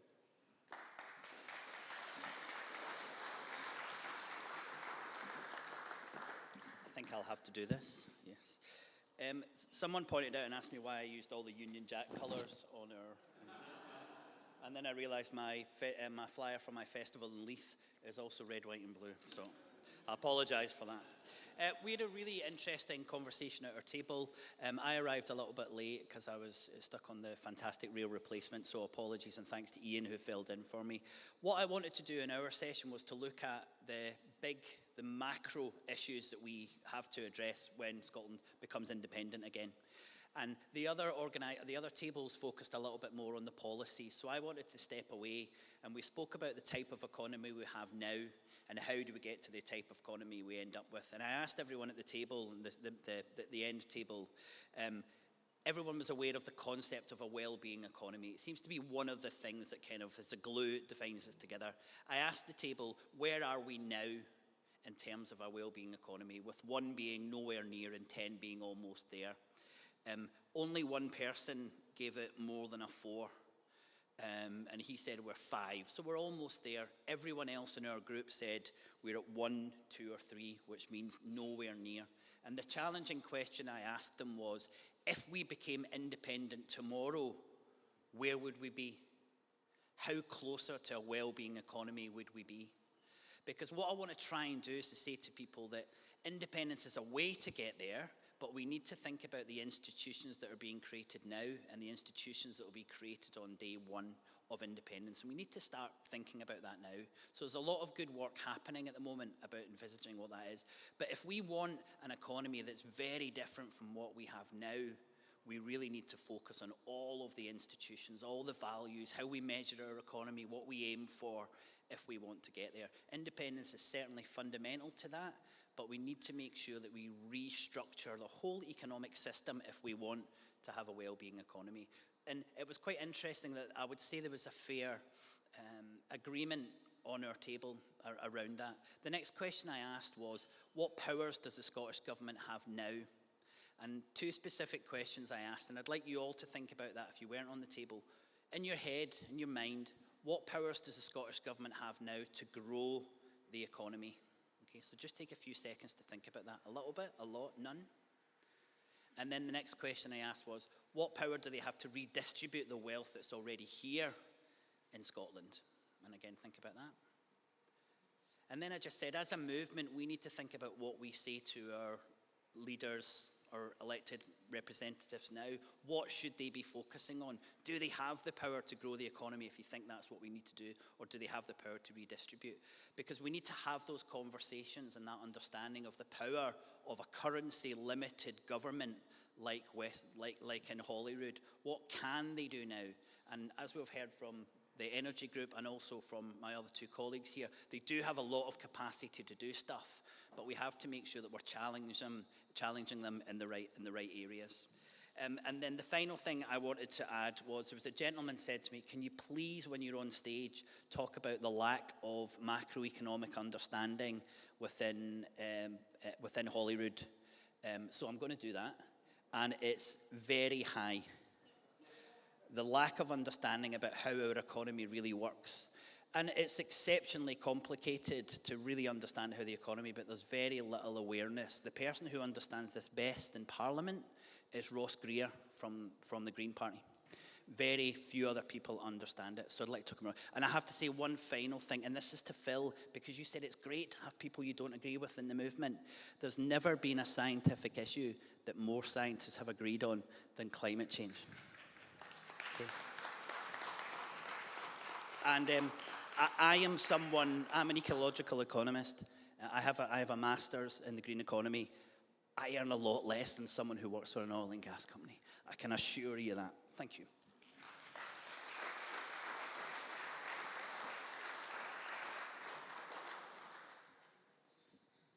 Well, thanks, guys. That was a fantastic fly-through of the economy from the foundations to where we are and the realities of now in 3 minutes each. So well done all. And the rest of this session, which is about 15 minutes, is for questions from the floor. So if I can just take the advantage I have of standing up here at the microphone to ask a question. The thing that's been bugging me all day, actually, is people talk about the state needs to do this, the government needs to do that, the politicians need to, but where are they? I mean, they're totally missing in action in a lot of these conversations. Look at the expertise and the experience we have in this room. Party politics is not in that. That was even in the title of our event. You know, politics and a party without the party politics, because I don't know about you, but I'm quite tired of party politics and the possibilities, thank you, of what could be and what should be. So my question to the panel, and I'd be interested to hear what each one of them has to say on this, if they're willing to answer. What can we do about that gap, the fact that they are not here, not in this conversation, and not listening to people who actually have something really valuable to offer?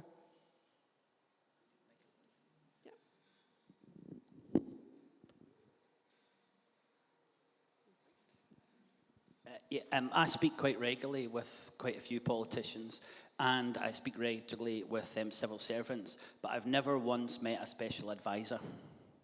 And these are the people who have the influence, because they are the bridge between the civil servants and the MSPs.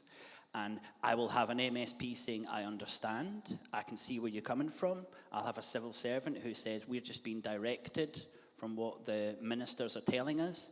But it's the special advisors, and we know within Holyrood the special advisors kind of gather around this kind of Charlotte Street Partners clique, and they're all very neoliberal, orthodox minded. So we can say with 100% certainty around the economy, I would imagine around energy, that the advice that they are given is solidly orthodox, neoliberal framed. They're not hearing the view from anyone outside this tiny scope of a different understanding about our economy. And we know that for certainty, and that's a huge issue. So it is about seeing politicians and getting in front of them, but we need to have a clearer understanding and institutional analysis of who has the power, and it is these special advisors.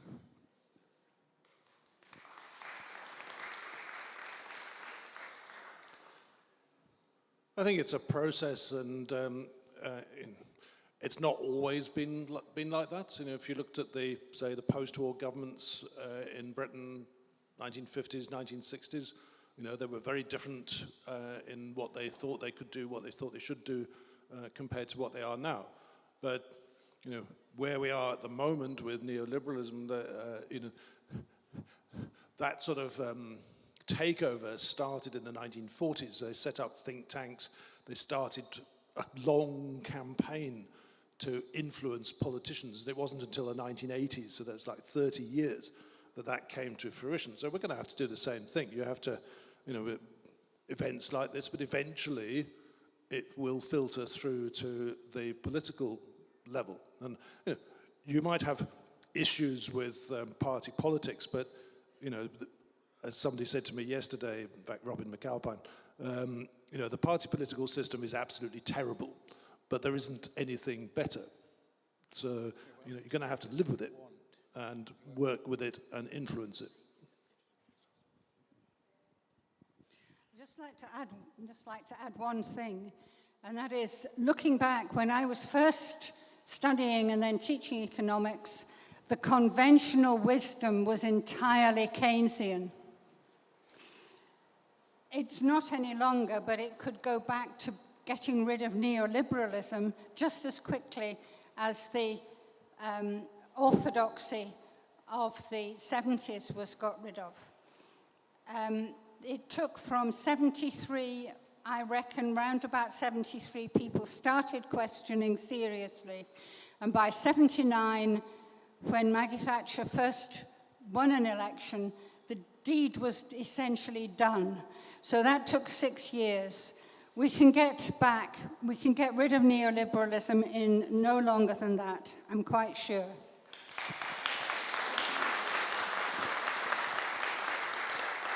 Thanks, that's very encouraging, although it's a big beast we're up against, isn't it? Do we have questions? Is 1, 2, 3, 4. So up the back first. Hello, Jeff Bush from Liberation Scotland, amongst other things. Question for Valerie Brown. The picture you painted, would you agree that it was very much a picture of a colony?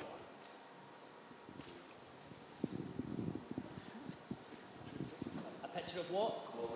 Of a colony. Scotland is most definitely being treated as if it were an extractive colony. I don't know whether it fulfills every single condition, but it's certainly being treated as if that was the case. I had a conversation with Fidel Kabud, who's a wonderful economist from North Africa, and he said to me almost, if it walks like a duck, then it's a duck. And he spoke about the economic extractiveness, and that's where I'd like to draw the line. I don't think Scotland's a colony in every area, but I think it's the economically extractive, and it ticks all of the boxes for that, for absolute sure. Well, I've lived in what was a colony since I had lived in Cape Town for 10 years, from 1975 to 1984. I think there is to some extent a colonial mindset in Scotland. And by that, in South Africa, anything that comes from London must be better by definition. If there's a play on at the Opera House in Cape Town, and by the way, in Cape Town Opera House is better than anything in London. It's bigger and it's more modern and it actually works and it's got all the gadgetry, whatever. But you put on a play in Cape Town, you say it's direct from the West End, it'll be sold out. You have a South African production such as District 6, the musical, and it's, is that any good? It's immediately worse. You get the same thing in Australia, New Zealand, Canada, so on. So I think there's a lack of confidence, I would see. The people are saying, can we manage? Do we have the skills in Scotland? And what if it all goes wrong? That sort of thing. And I think that's coming from that sort of colonial mindset. Thanks, and if I can just throw in a comment, we've come a long way in that respect since I was young in Scotland, because the arts in Scotland is much more respectable than it ever used to be. Everybody used to have to go south of the border to get anywhere, and now that's not the case, as this evening is going to demonstrate to us. Thanks. Question over here. Yeah, thanks very much. I'd just like to draw everybody's attention. Can you hear me? Yeah, attention to the fact that one way of beginning to dismantle neoliberalism, aside from the political bubble, must be obviously through the population. And I think it's worth being clear about this. There is a direct correlation between neoliberal colonialization and a medical syndrome called the colonial syndrome.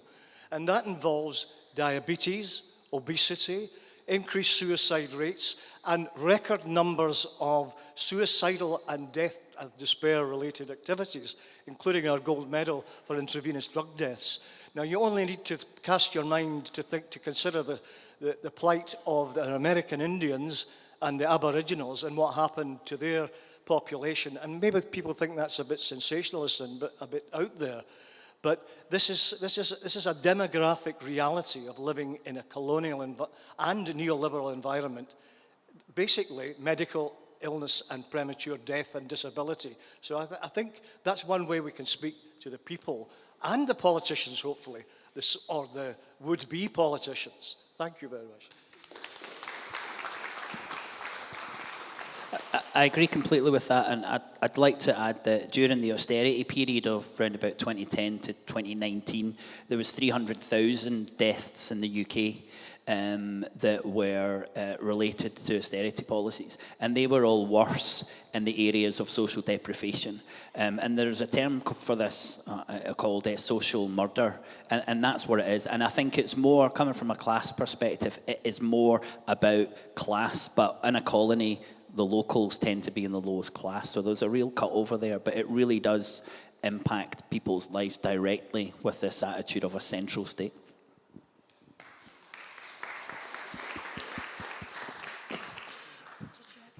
I would tend to see that sort of issue not really as an issue of colonialism, but it's an economic question. It arises from austerity policies, failing to invest in healthcare and things like that.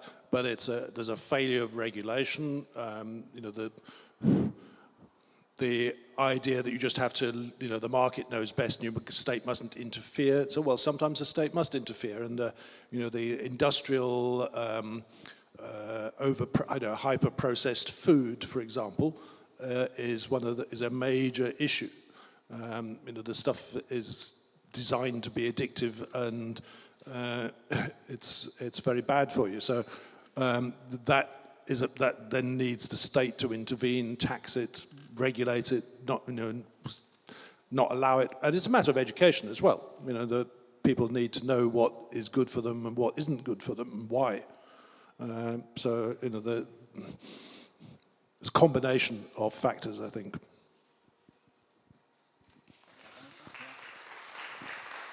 So yes, a combination of factors and all related, no doubt.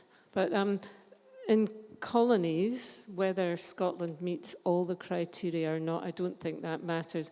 I think in colonies, if you've travelled, as I have, as you have, Tim, as many people here probably have, there are common things that you see, and, you know, it's kind of ill health, drug deaths, high suicide rate, which is just about, I mean, since Frantz Fanon wrote this in The Wretched of the Earth in 1950s, thank you. This has been a common observation in colonised countries, oppressed people. Anyway, we have questions over. Now, Neil, I hope this is not another plug for your book, is it? No. Good. You're talking about Neil Tye, by the way. I live in the Highlands, in the Black Isle, by the way. I've been in Scotland for 56 years nearly, and originally born in Bristol. Nevertheless, the problem with what we're talking about here is education. And I've been talking with a few people here today about the possibility of setting up an academy and discussing how we can educate the people. Now, I'm having a look around here now, and I would think the average age, I'm 78, by the way, but the average age group here must be over 55, I would think, which is quite disturbing. We need young people.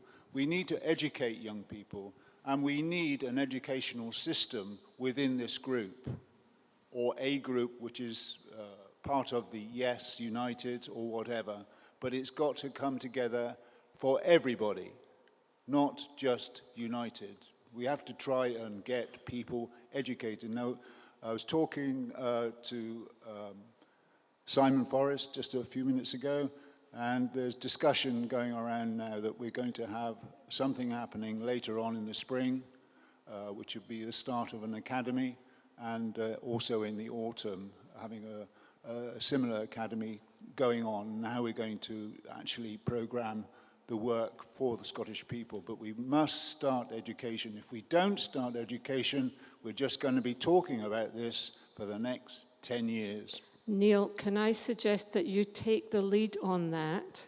And this is a great forum for promoting whatever you want to do, but it needs somebody with the expertise like these good people here have to step up and do it and not wait for somebody else to do it. Does anybody want to comment on that?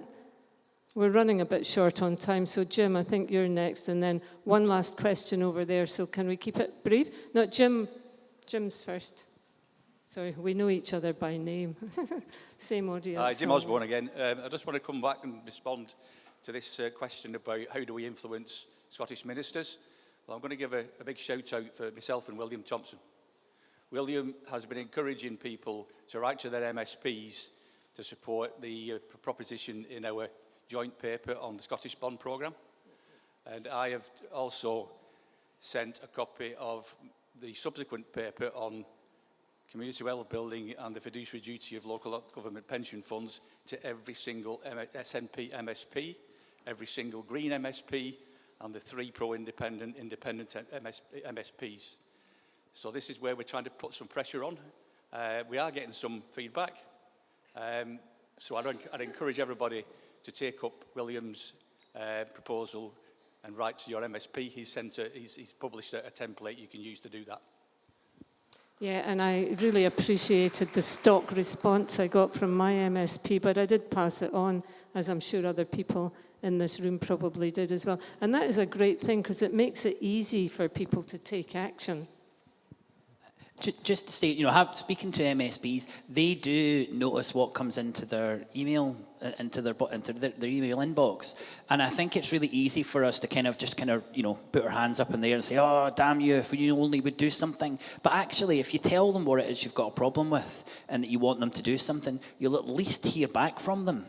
You know, we've already got an MSP who's offered to do a panel with the pension funds to talk about an alternative to the wholesale bonds. It's because we asked them, and I think we are in a position where we don't really realise that we already have some power if we can do it professionally and if we get a lot of people to do it. So that's a perfect example, I think, that Jim and I have found, is this wholesale bond. It doesn't make any sense. It's not good for the SNP. It's not good for the indie movement. It's not good for Scotland as a whole.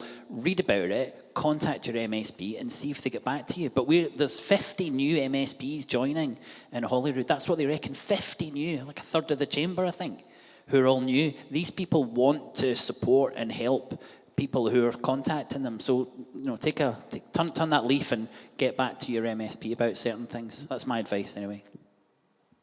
That's great advice. Thanks, William. Make it easy for people to take action and make it easy for MSPs to know what action you want them to take. Last question, and I'll ask you to keep it brief because we are running out of time. I've just been into ChatGPT because I didn't quite know what liberalism is. So I checked it out, so now I know what neoliberalism is.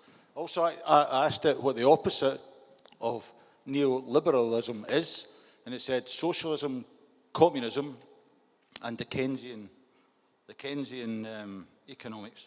Now, the Keynesian economics, the first line it says is, let me find it if you just give us a second. Keynesian economics, key idea, governments should actively manage the economy. Now, have we really got any confidence in the governments we've got in place just now? I don't have any confidence in any government that's in place.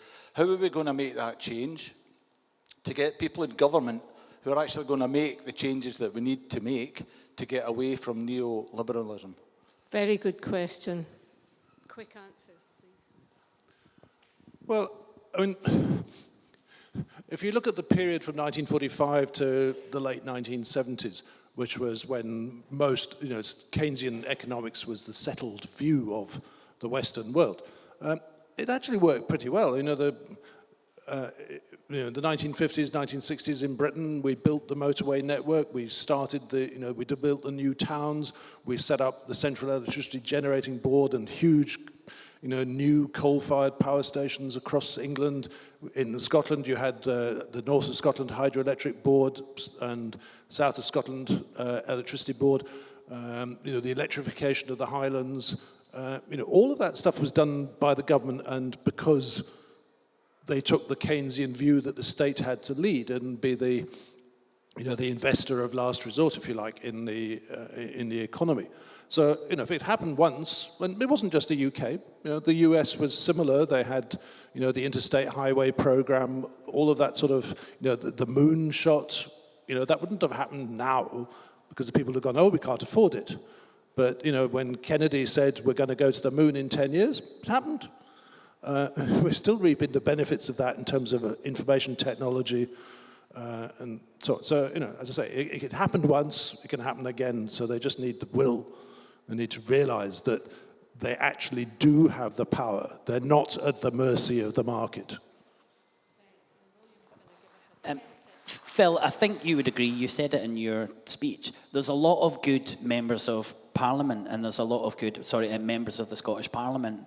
The issue is the advice that they're given, and that's what we really need to target, and it touches on this education. But there's a lot of people, and I've met a lot who are coming into the Parliament, or who hope they're coming into the Parliament, who want to do good, but they get through the door and someone says to them, oh, government can't run a deficit, it'll crowd out private investment, and they go, oh, well, I can't do that then. So it's about the education, and I think we have a structure, we have a government structure, an infrastructure, institutions that will work if we get people in there who are being given the right advice. And my final thing to say is when I speak to every single SNP, MSP, and I say to them, what type of economy do you want? They agree with me, But when I say to them, everything you're doing isn't going to get you there, they all say to me, well, what's the alternative? But they've never heard the alternative. And that's why we have to be so much more confident, so much more proactive, and say to them, this is how you do it, and get off being in the defensive and actually say to them, you do it by these things, A, B, C, and D. So we really have to I think you should have much more confidence in your elected representatives, but I do think you should challenge the infrastructure and the institutions around them that give them the advice that doesn't benefit anyone in this room. Thanks. You'll have to carry on that conversation off the stage because we need to hand over to the Europe Facilitation Group now. Just join me, please, in thanking the 3 economy facilitators. Thanks, guys, and thanks for your questions. Okay, guys. Good luck.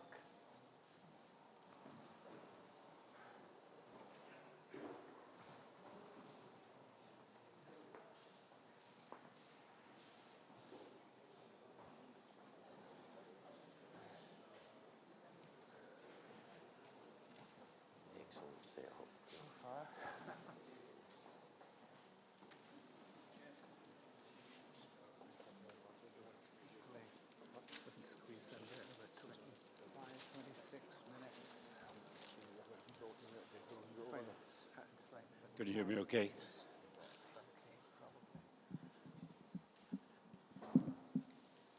Am I coming across okay? Yeah. Okay, we had some really interesting group discussions and an absolutely massive load of bullet points. So what we've decided to do is that we're just going to talk briefly about some of the key points that were raised, and then open to questions to all 3 of us. That's Dave and Colin and myself. So I've numbered these. So the first point is that virtually everyone agreed that the key advantages for Scotland and Europe are all about trade. It's all about trade. Second is that Scotland's relationship with Europe, be it the EU, and there was some conflation of EU with Europe, which was kind of discouraged, but that kept coming up. The next key point was that we should gain independence first and then make a decision based on a referendum as to what our relationship should be with Europe. The fourth point I've got here is that was a massive lack of knowledge about Europe in general, but in particular about the existence and nature of EFTA.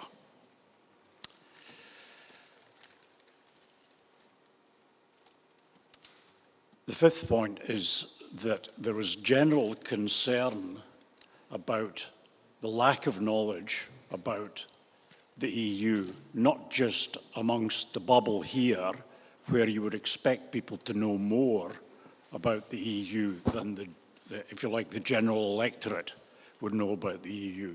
There's a real concern about the amount of education that needs to be done. Next point is that very clearly, and in particular in things like defence and security matters, that Europe is not equivalent to the EU. And we need to think about the wider non-EU aspects of Scotland's relationship with Europe. Next point is about our trade relationships, our ongoing trade relationships with the rest of the UK. And just a wee bit of detail on that, because there's really three potential scenarios here. One is that Scotland is a member of either EFTA or the EU, and the rest of the UK isn't. The opposite could be true.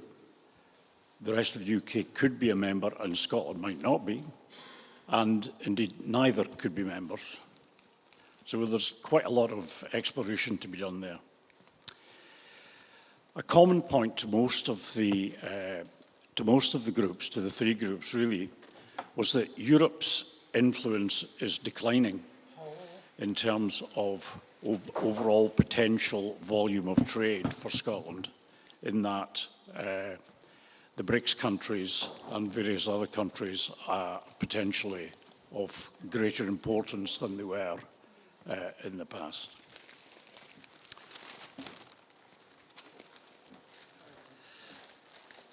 A further point was that EFTA can be a route to the EU. EFTA and the EU are not mutually exclusive. Ultimately, they're not mutually exclusive. Then there was a bit about history. There was a whole section about history and emotion. And I'll finish on those. The first was that everyone more or less recognised that Scotland is a European country, historically, economically, in trade terms, in culture terms. Scotland is a European country. And something that I found a little bit surprising, but ran through the three groups, was that there's a bit of emotional loss. A bit of emotional loss about the fact that we'd been in Europe and had been perceived to have lost quite a lot, and that in a way provided a rationale for wanting to get back into the EU. I think that's just, these are really the main things that we discussed, so I'd like to open it to questions, if that's okay, to all three of us.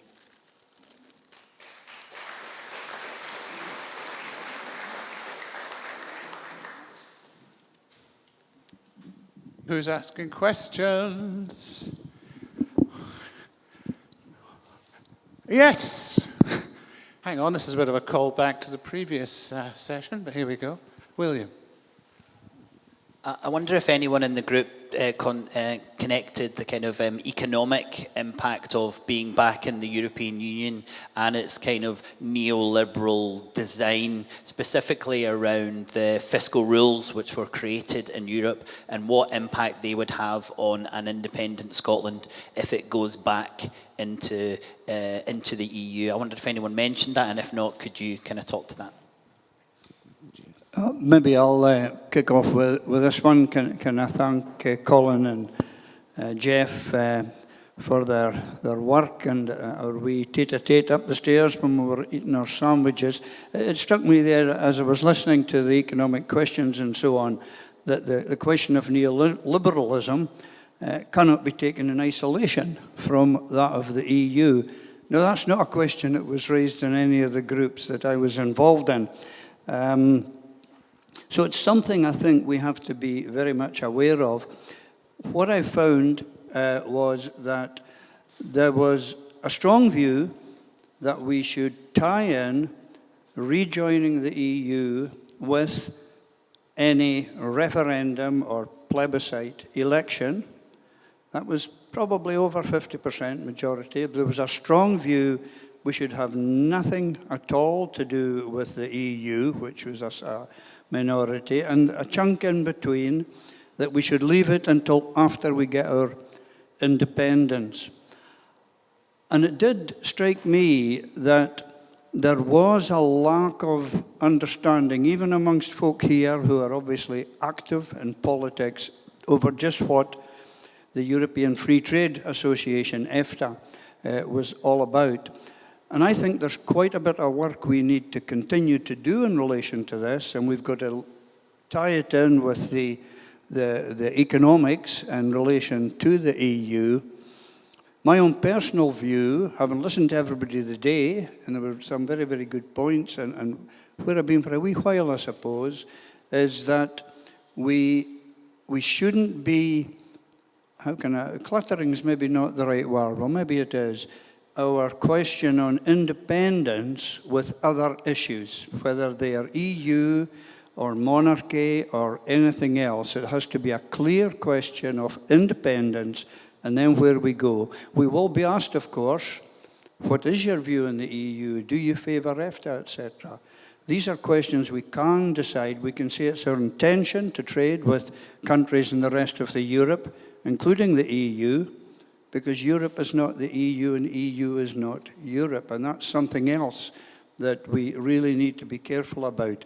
So there is quite a bit of work to be done if we're going to have the right proposal and the right answers as we go into our campaign, which, Yes United is looking to conclude in the UK general election in 2029. That's our aim, isn't it? To get single candidates for independence. So we need to know where we're going pretty quickly, and we need to focus in on some of these issues. I don't know whether Jeff or Colin want to. Well, can I first of all say, there now follows a party election broadcast by the Scottish Socialist Party. I think will be mentioned a couple of times here today. I thought I'd get to the point. Thanks, Dave. I thank William for his question. I think I was on table 6. I'm sure it was the case with other questions on the tables on Europe. I sensed there was a real maturity about this debate in this room about whether or not Scotland joins, when it's independent, joins the EU. There's a mature discussion to have. There was people at various tables saying perhaps we should join EFTA, consideration of the benefits and disbenefits of that. The debate on the EU itself is now 10 years old in Scotland, isn't it?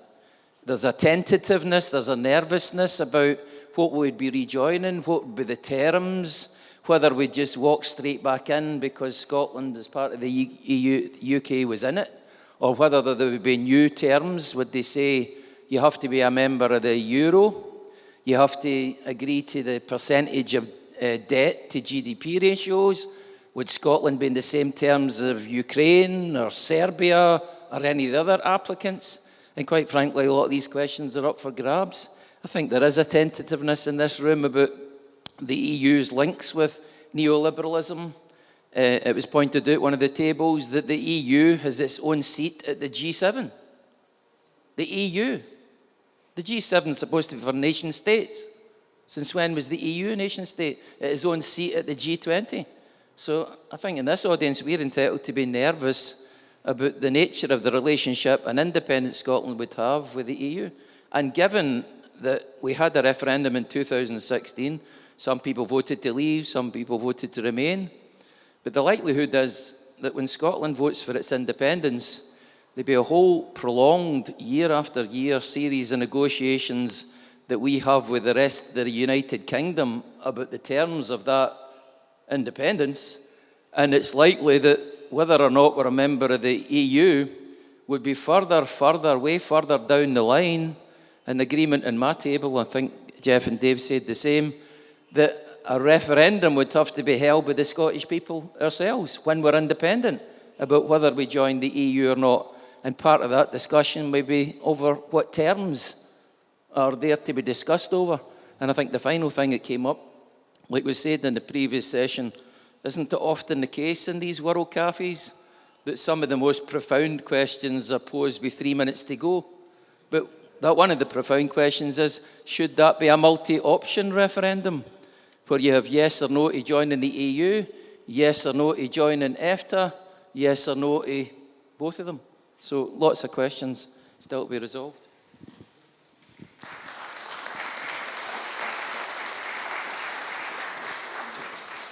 Just to quickly answer William's question directly, yeah, there were discussions on the fiscal limits and the fact that those were not really compatible with the spend levels, that we would need at the start of a new country under investment and investment in different stuff and all the rest of it. So there's and various other, if you like, impediments to EU membership. Such as existence of free ports and various other things that were not really compatible with the current EU rules. So yeah, we talked about them.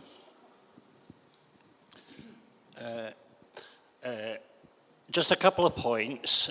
First of all, when we get independence, we need trade agreements in place as quickly as possible if not immediately, with other countries, and obviously Europe as a major trading bloc, but also with England. That's the first point. And so it's all very well saying we're going to have referenda and such like, but we absolutely have to get into some sort of trading agreement. The second point, just really to be devil's advocate, what are the countries in EFTA?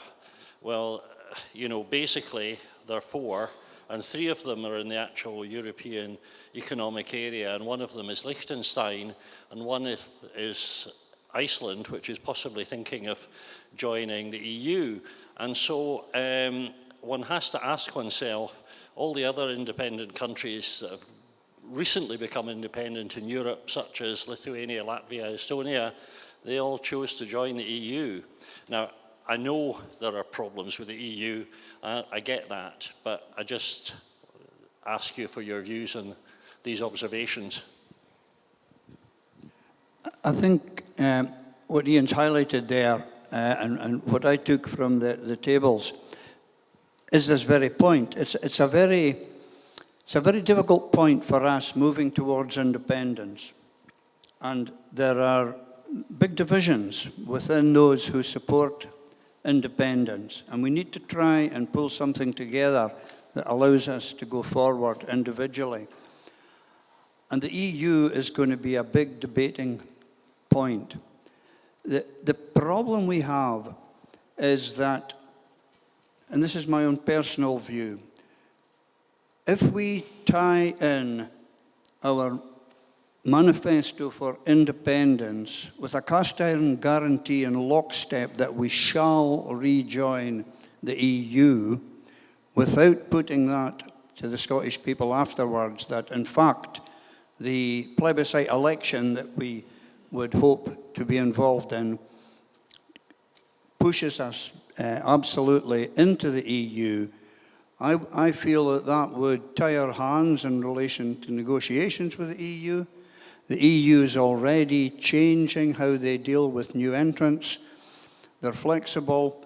Scotland is, if you just flash back to some of the maps that Leslie flagged up and our strategic position in the middle of the Nordic countries, we are strategically really important. And we're not just talking about economy here, we're talking about defence, European defence.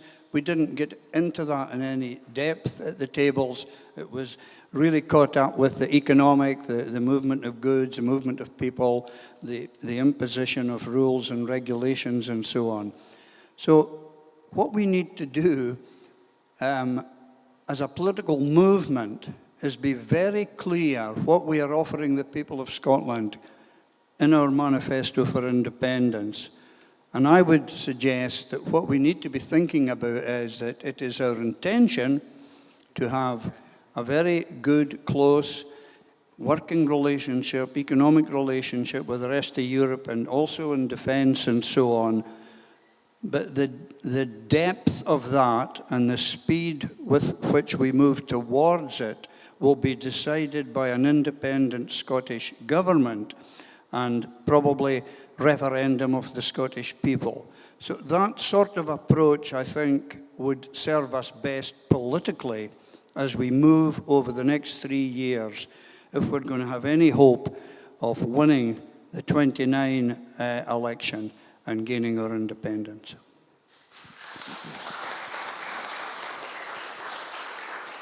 Tim, thank you very much for your question. I'm not going to give you what I think. I'd rather, since I'm here to give you feedback, I'll tell you what the tables think.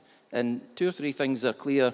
One, there was a very, if not unanimous, a broad understanding that Europe and the EU are not the same thing.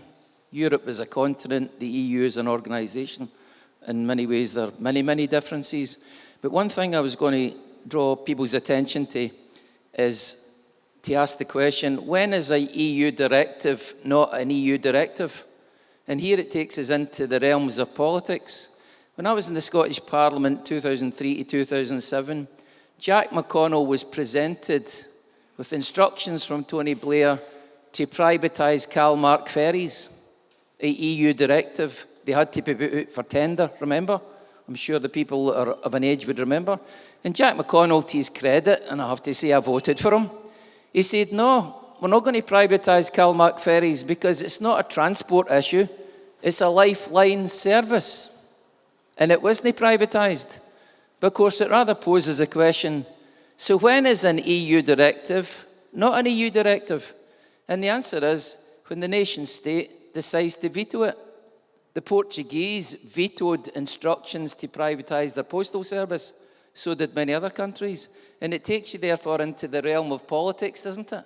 Jack McConnell knew fine well privatising Calmac would have cost Labour the election, and he didn't do it. He did it in defiance of Tony Blair. And I think therefore that's the nature of this discussion. It's about mobilising political rights. But Patricia, I don't know if she's here at the table, posed a very practical question. Assume that Scotland is independent for a moment. How are we going to trade with Europe if the rest of the UK is not in the EU? We're in the EU, the rest of the UK isn't. How are we going to get our goods and services to Europe and from Europe? Practically, she wanted to know whether that was doable. And it's a really good question because it's practically likely to happen in the scenario we've put out there. And the answer that we managed to get collectively was twofold. First of all, to remember that that's precisely the situation that the Republic of Ireland finds itself in today. Its goods to get to mainland Europe have got to go through England, Holyhead to Dublin service. And secondly, as Jim Sellers and others have pointed out to us many, many times, wise counsel, that when we get independence on the Thursday, we won't be independent on the Friday. It'll take many years, and in the likelihood, in the thousands of different questions we need resolved between Edinburgh and London, is precisely that question. How are we going to get our whiskey to France? How are we going to get our French croissants to the Òran Mòr? These are particularly important questions, and we need to answer them. And I think the table came up with the answer, and we're happy to share it with you.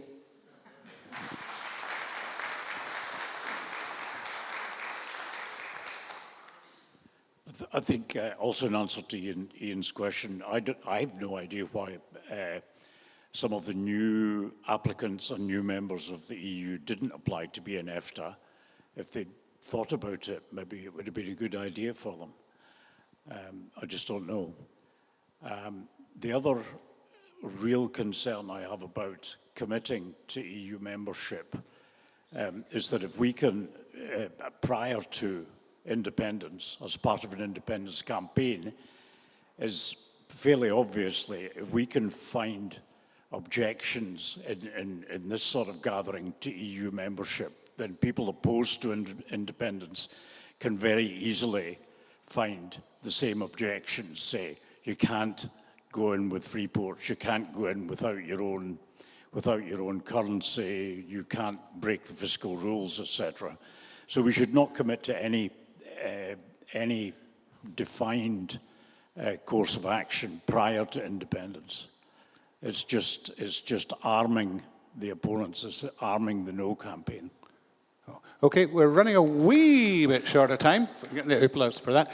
So this is possibly the last question. If the question and the answers could be succinct, that would be great. Hello, I'm Anne. I'd like to mention Alex Salmond, who was an economist and who did not sneer at the idea of initially joining EFTA. From what I gathered, this can be achieved very quickly, within 6 months. It would give Scotland the freedom to trade, to make their own trading arrangements and agreements with countries out with the EU. So that would be England and others. And we wouldn't be restricted in the same way. We wouldn't have the same say in policy making within the EU, but certainly we would have more freedom in that free ports wouldn't be so much of an issue, currency and so on.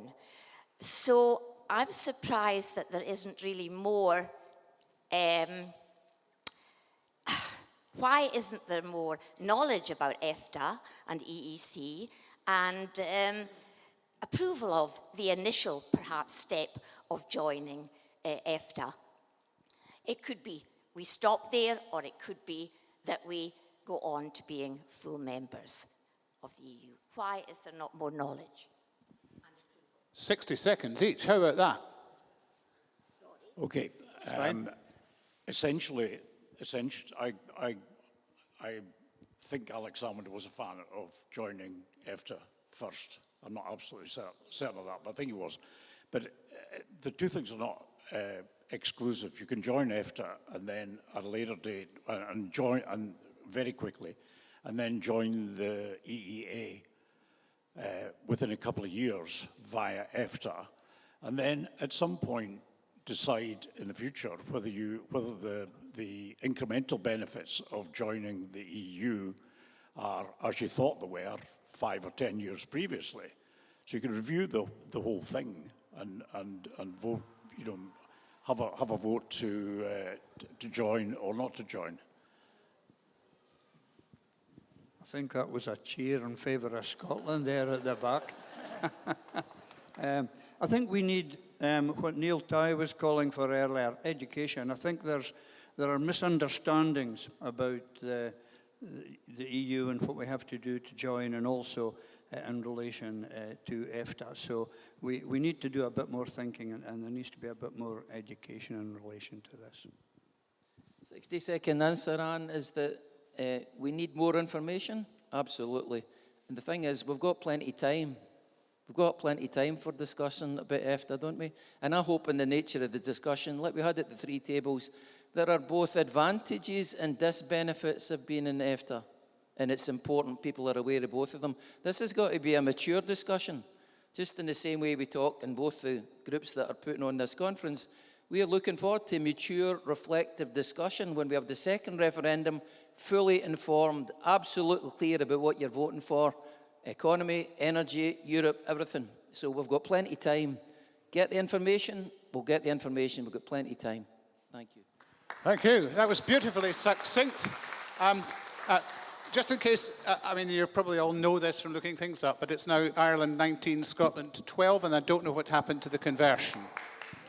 Thank you. I just thought I'd say that. Thank you very much to the Europe guys.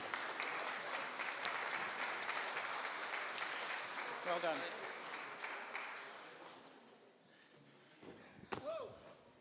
Try not to fall over. So now to round up the day's discussions, we've got an illustrious figure, particularly for Yes United, of whom he is the heart and soul. Former MP, an accomplished man, an author, still writing books, The New Case for Optimism, just this very year released.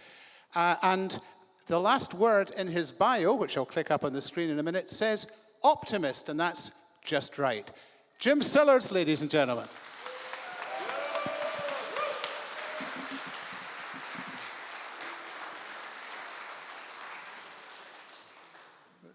One thing is for absolutely sure from today's proceedings, this movement is not ready to win an independence vote, because we've had 10 wasted fairy tale years in which no real work has been done.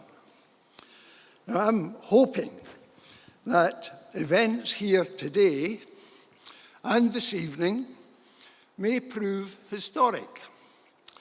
If that proves to be so, and it leads to a manifesto for independence, I think it would be useful for the movement to learn lessons from the other historical event, the 2014 referendum, when we failed, and how the white paper of 2014, which was the 2014 manifesto that lay at the heart of that failure, was compiled, and by whom, so that we don't make the same mistake with the manifesto we will require to win independence in 3 years' time. It's very strange, but you know, there's never been a formal or even informal post-mortem on why we lost. That's quite remarkable. If you're running an amateur football team and you lose, the next day you sit and talk what you haven't done right.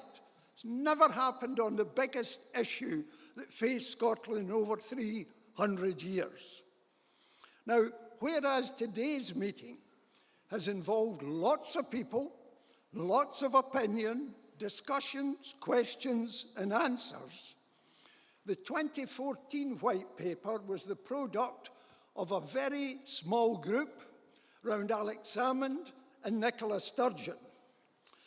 It was written in civil service prose by civil servants. It promoted independence as sort of change, no change, just a bit of change in the economy and social policy. And if you actually read it, because I reread it before I came here, and it's sitting down on the table there, it was defensive. It sought to reassure people, don't worry, there's nothing going to happen. There's no risks involved in independence, and it did not inspire. Whereas today's meeting, I think, has set the foundation for a better manifesto. The key proposal, and this is important, the key proposal in that document was the currency union between a Scottish state and an English state. And it was the product of a specialist, very eminent committee on financial affairs. And its proposition fell within seconds of its publication because it failed the political test. If you want a currency union between two states, both of them have got to agree. And if one of them doesn't, it doesn't happen.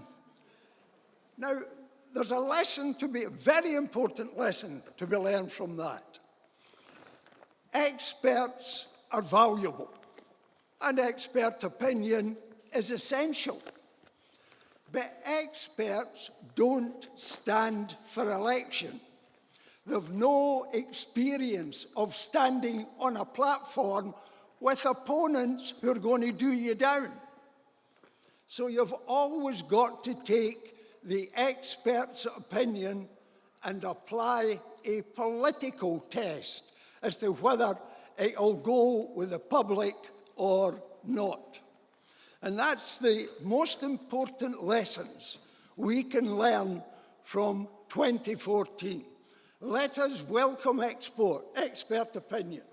Let us value what they've got to tell us, but put it through the political test before it's committed to black and white in an independence manifesto. Now, such a manifesto has to do two things: address directly and with concrete priority solutions to what ails our people in Scotland today. I want to be able, if I'm old enough and live long enough, to be able to go into the housing schemes and tell folk there, I have a manifesto which, if implemented by your vote for independence, I can transform your way of life in terms of prosperity.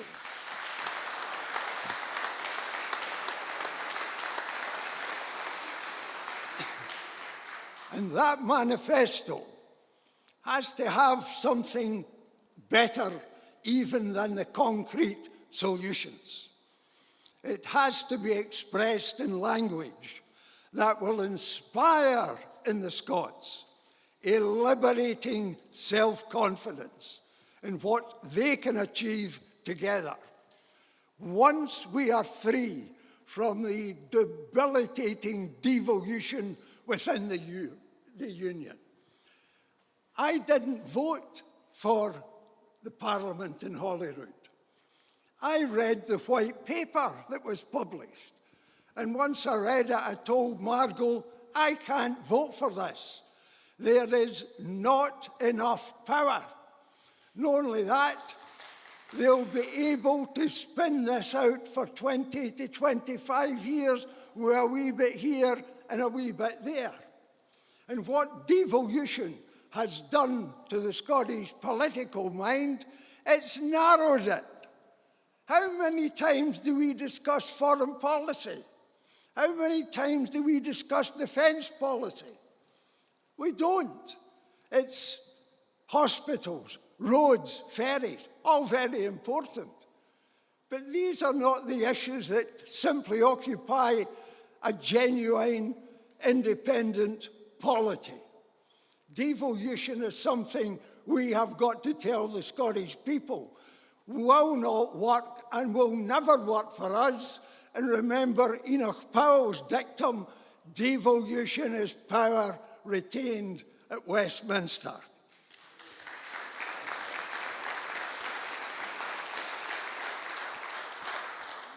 Now, I doubt, and I may upset some people in this audience today, I doubt if such a manifesto will emerge from the other meeting taking place in Edinburgh today.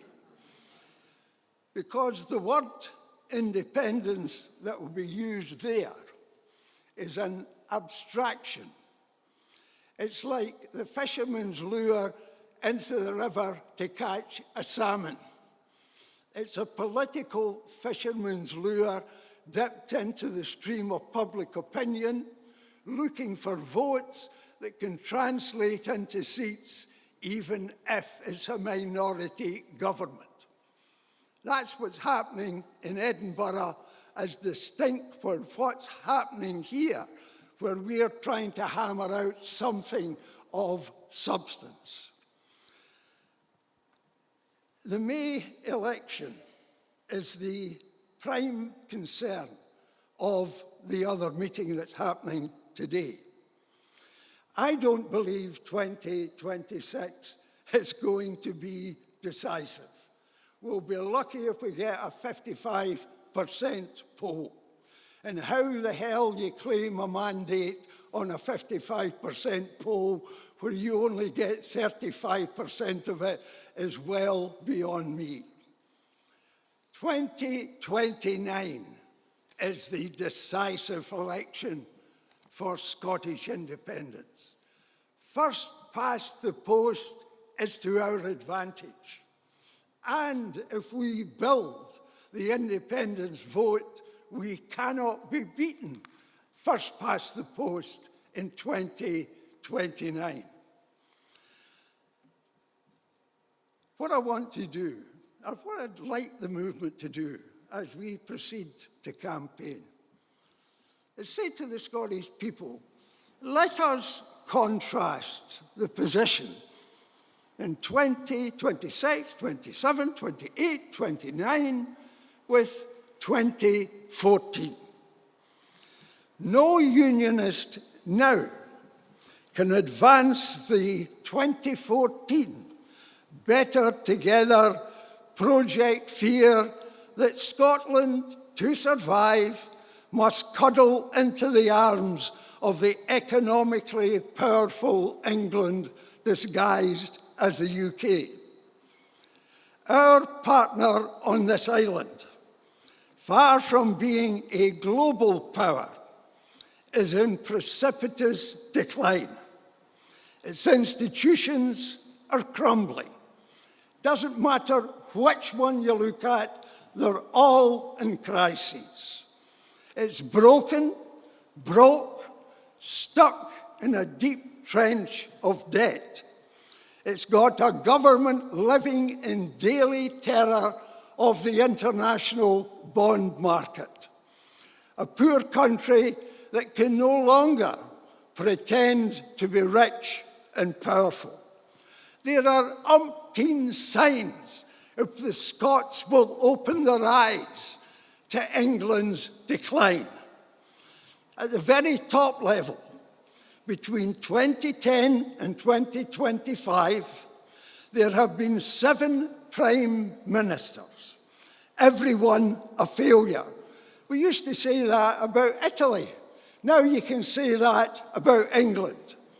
At the other end of the scale, there's the telling saga of HMS Dragon, whose inability to sail timorously gave the world the impression that Britain had a one-ship navy, while Macron could sell an aircraft carrier and 9 frigates in a couple of days. Far from being admired, south of the border is a world laughingstock. Now, there is a new case for independence, because the case from 2014, when we were defeated by people telling us, we've got to be under the umbrella of the powerful UK. That no longer applies. We've looked at Scotland today. We've got to get the Scottish people to look at England in an entirely different way than they've ever looked at England before. The new case for optimism is what we should be putting to the Scottish people. And that's based on not simply what we can do, but what we can't do as long as we are attached to a state that's in decline, decay, and is a failure at home and on the international stage. But this movement, if we're going to have a new case, well, that's external. That's us talking to the folk. When it comes to talking to ourselves, we've some real hard decisions to make. So far, with the exception really of Alba, which has now failed, we have accepted the claim of one vehicle. The claim that they and they alone can deliver independence. I think the final test of that is in May.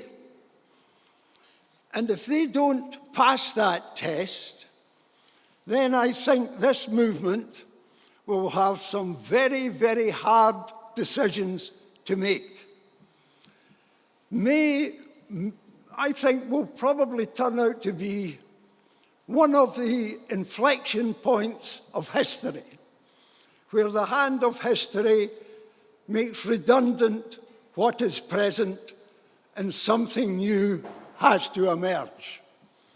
And we may have to follow the words of Abraham Lincoln at an inflection point in his country's history and think anew and act anew on which vehicle we choose to carry the manifesto for independence. Now, I want to close because I think we have to put before the Scottish people not just a manifesto, but a manifesto for a purpose. Right now, Scotland is sharing that decline I've described about what's happening to our partners south of the border, because our economy is linked to it. In fact, I would actually argue from a personal point of view, I don't think there is a Scottish economy. We are an appendage of the economy from south of the border. That's debatable. But we are in the same state of decline. And this union carries costs. 25% of our young, according to a survey done last month, 25% of young Scots believe they have no future. You know, this should be the springtime of their lives, when they're bouncing with all the energy and ambition, when they look at the world as my generation and yours did when we were young, thinking there's nothing we can't take on and there's nothing we can't change. 25% of them think that's hopeless. Absolutely hopeless. We've got 20% of our young people living in poverty. and among them 80,000 living in abject poverty. Thousands of families have no home. Food banks, which were inconceivable 25 years ago, are now an informal but integral part of our social security system. People today in Scotland, in this union, cannot afford to put food on the table. Now, I'm a child of the war. During the war, U-boats were sinking ships in the Atlantic. Nobody anywhere in the British Isles could not put food on the table. Did young people with a future in their own nation. All of which is possible in a Scotland that is endowed with enough land and abundance of energy to take us from where we are today to a far, far better future where all of our people are prosperous. Now, if I may, and crave your indulgence, I would like to make a personal statement and a request to those in this audience and those it represents. I've been in politics 66 years. All of that time, I've been influenced by many men and many women, Margot being one of them.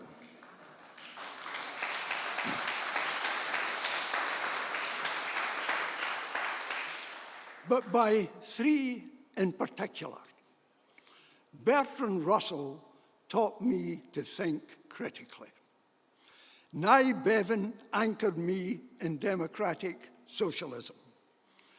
And Nehru of India, who in his great speech on the midnight hour of Indian independence set for me and all humankind an ambition that is impossible to achieve, but one which must be pursued and can be partially accomplished. Let me quote Narrow on that historic evening. The ambition of the greatest men of our generation has been to wipe every tear from every eye. That may be beyond us, but so long as there are tears and suffering, so long our work will not be over. That challenge to improve the lot of the people has been at the centre of my life through 66 years. And during the almost half a century, along with others, now unknown and forgotten about, who have worked for Scottish independence. I'd like to say a word or two for our generation. The times were never right for us to deliver independence. Labour at one time were far too strong. We, however, had our great moments, but mostly we got gubbed. And we got back up and we got gubbed again. And we got back up and we got gubbed again and had the stamina to get back up once more. Our task was to keep the idea alive. That is the story of my generation in the independence movement. I am now 88 years old. The 2029 election is 3 years away, and the arithmetic talks for itself. So like others of my generation, my usefulness, and I say this not in any emotional way whatsoever, but just objectively,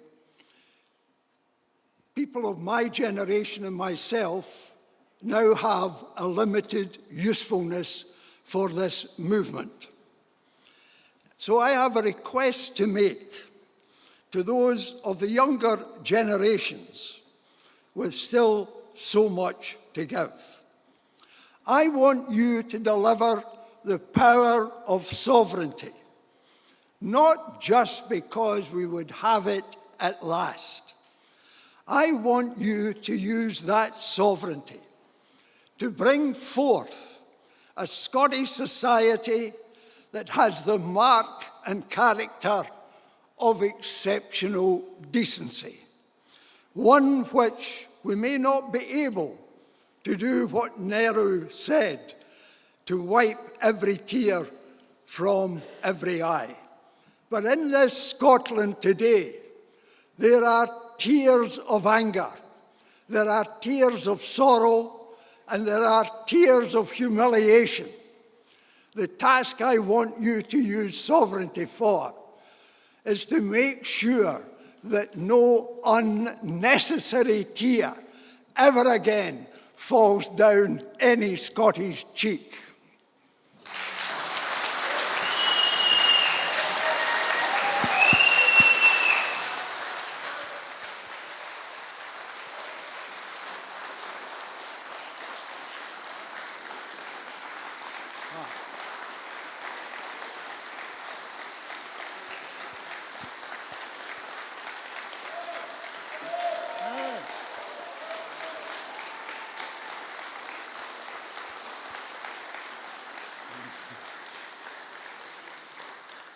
He always does it every single time. Fantastic, fantastic speech, Jim. Thank you.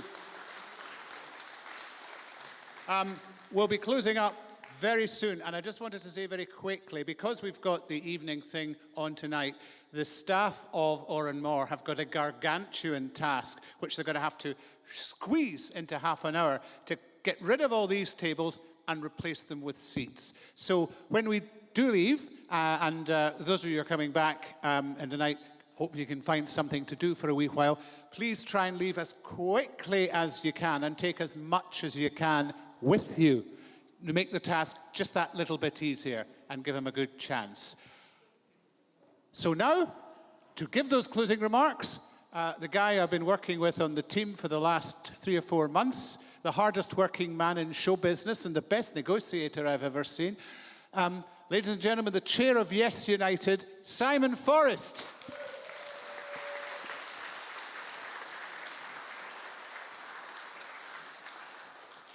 Well, this was a hospital pass to follow that. Eh? So before I get into, I've got 3 main things I want to say, just kind of summing up today. But before I get into that, I'd like to say a round of thank yous really to the Òran Mòr staff who have been absolutely outstanding, not just today, but in the build-up to this. Both the IFS and the Yes United teams and Indie Live and Scotland Channel, who are today here recording this, are 3 inspiring speakers, Leslie Riddoch, Phil Boswell and Jim Sillars.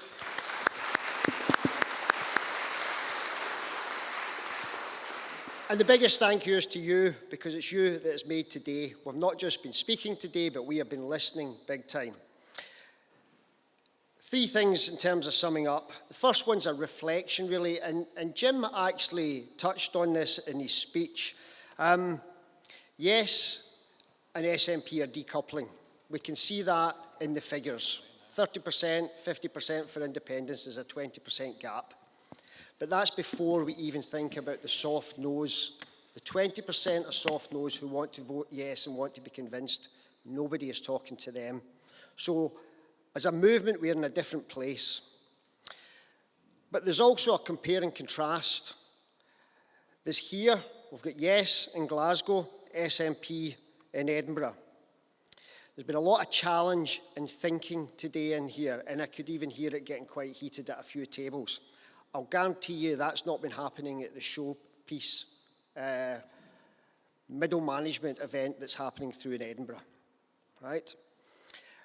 The other thing is we've been talking about here is long term. It's thinking about the art of statehood. In Edinburgh, it's short term, how do I get elected? That's a big difference. So the litmus test for me at these events is I come away and I usually think, so what? Come here, we've had a good day, we've heard a lot, what's next? Well, there's already stuff starting. What we've been speaking about today is feeding directly into the Manifesto for Independence, the first 5 years of Scottish independence. And just to give some examples of what we've heard today, we heard about pumped storage in energy, right? A key part for system security. We've heard about using pension funds for investment, particularly in Scottish infrastructure and Scottish companies. And we've also heard about land tax, because what that's going to do is going to tackle the problem Leslie thought about and spoke about, which is land ownership, which actually comes down to democratic equity. And these are the things that we need to be tackling. And I would doubt any of those have come up in Edinburgh today. So what we've been talking about feeds into that, and we'll be building on that and getting everybody involved. The work's already underway to do that manifesto. The other thing is that these events that have been going on for, I think this is the 4th or 5th with IFS, it's our 4th, these are turning into a spring and autumn conference. And Neil earlier on spoke about the need for education and lifting the level of the political debate. This is a really good forum for doing that, and we can expand on that with some of what we're doing. And then the third one, which I think is essential and we'll be doing tonight, when I went to the first IFS conference in Stirling, I put my hand up and asked about the arts, because we haven't spoken to the arts in a decade, right? And I'm the last person in the world who would be promoting this. I'm an engineer. I think in straight lines and right angles. I have no talent whatsoever. Right? But what was very clear to me is we don't win this without the artists, because we can come up with the best business plan, the best strategy, the best manifesto. But if we don't make people feel, they will not vote our way. And we need our artists. We need the artists.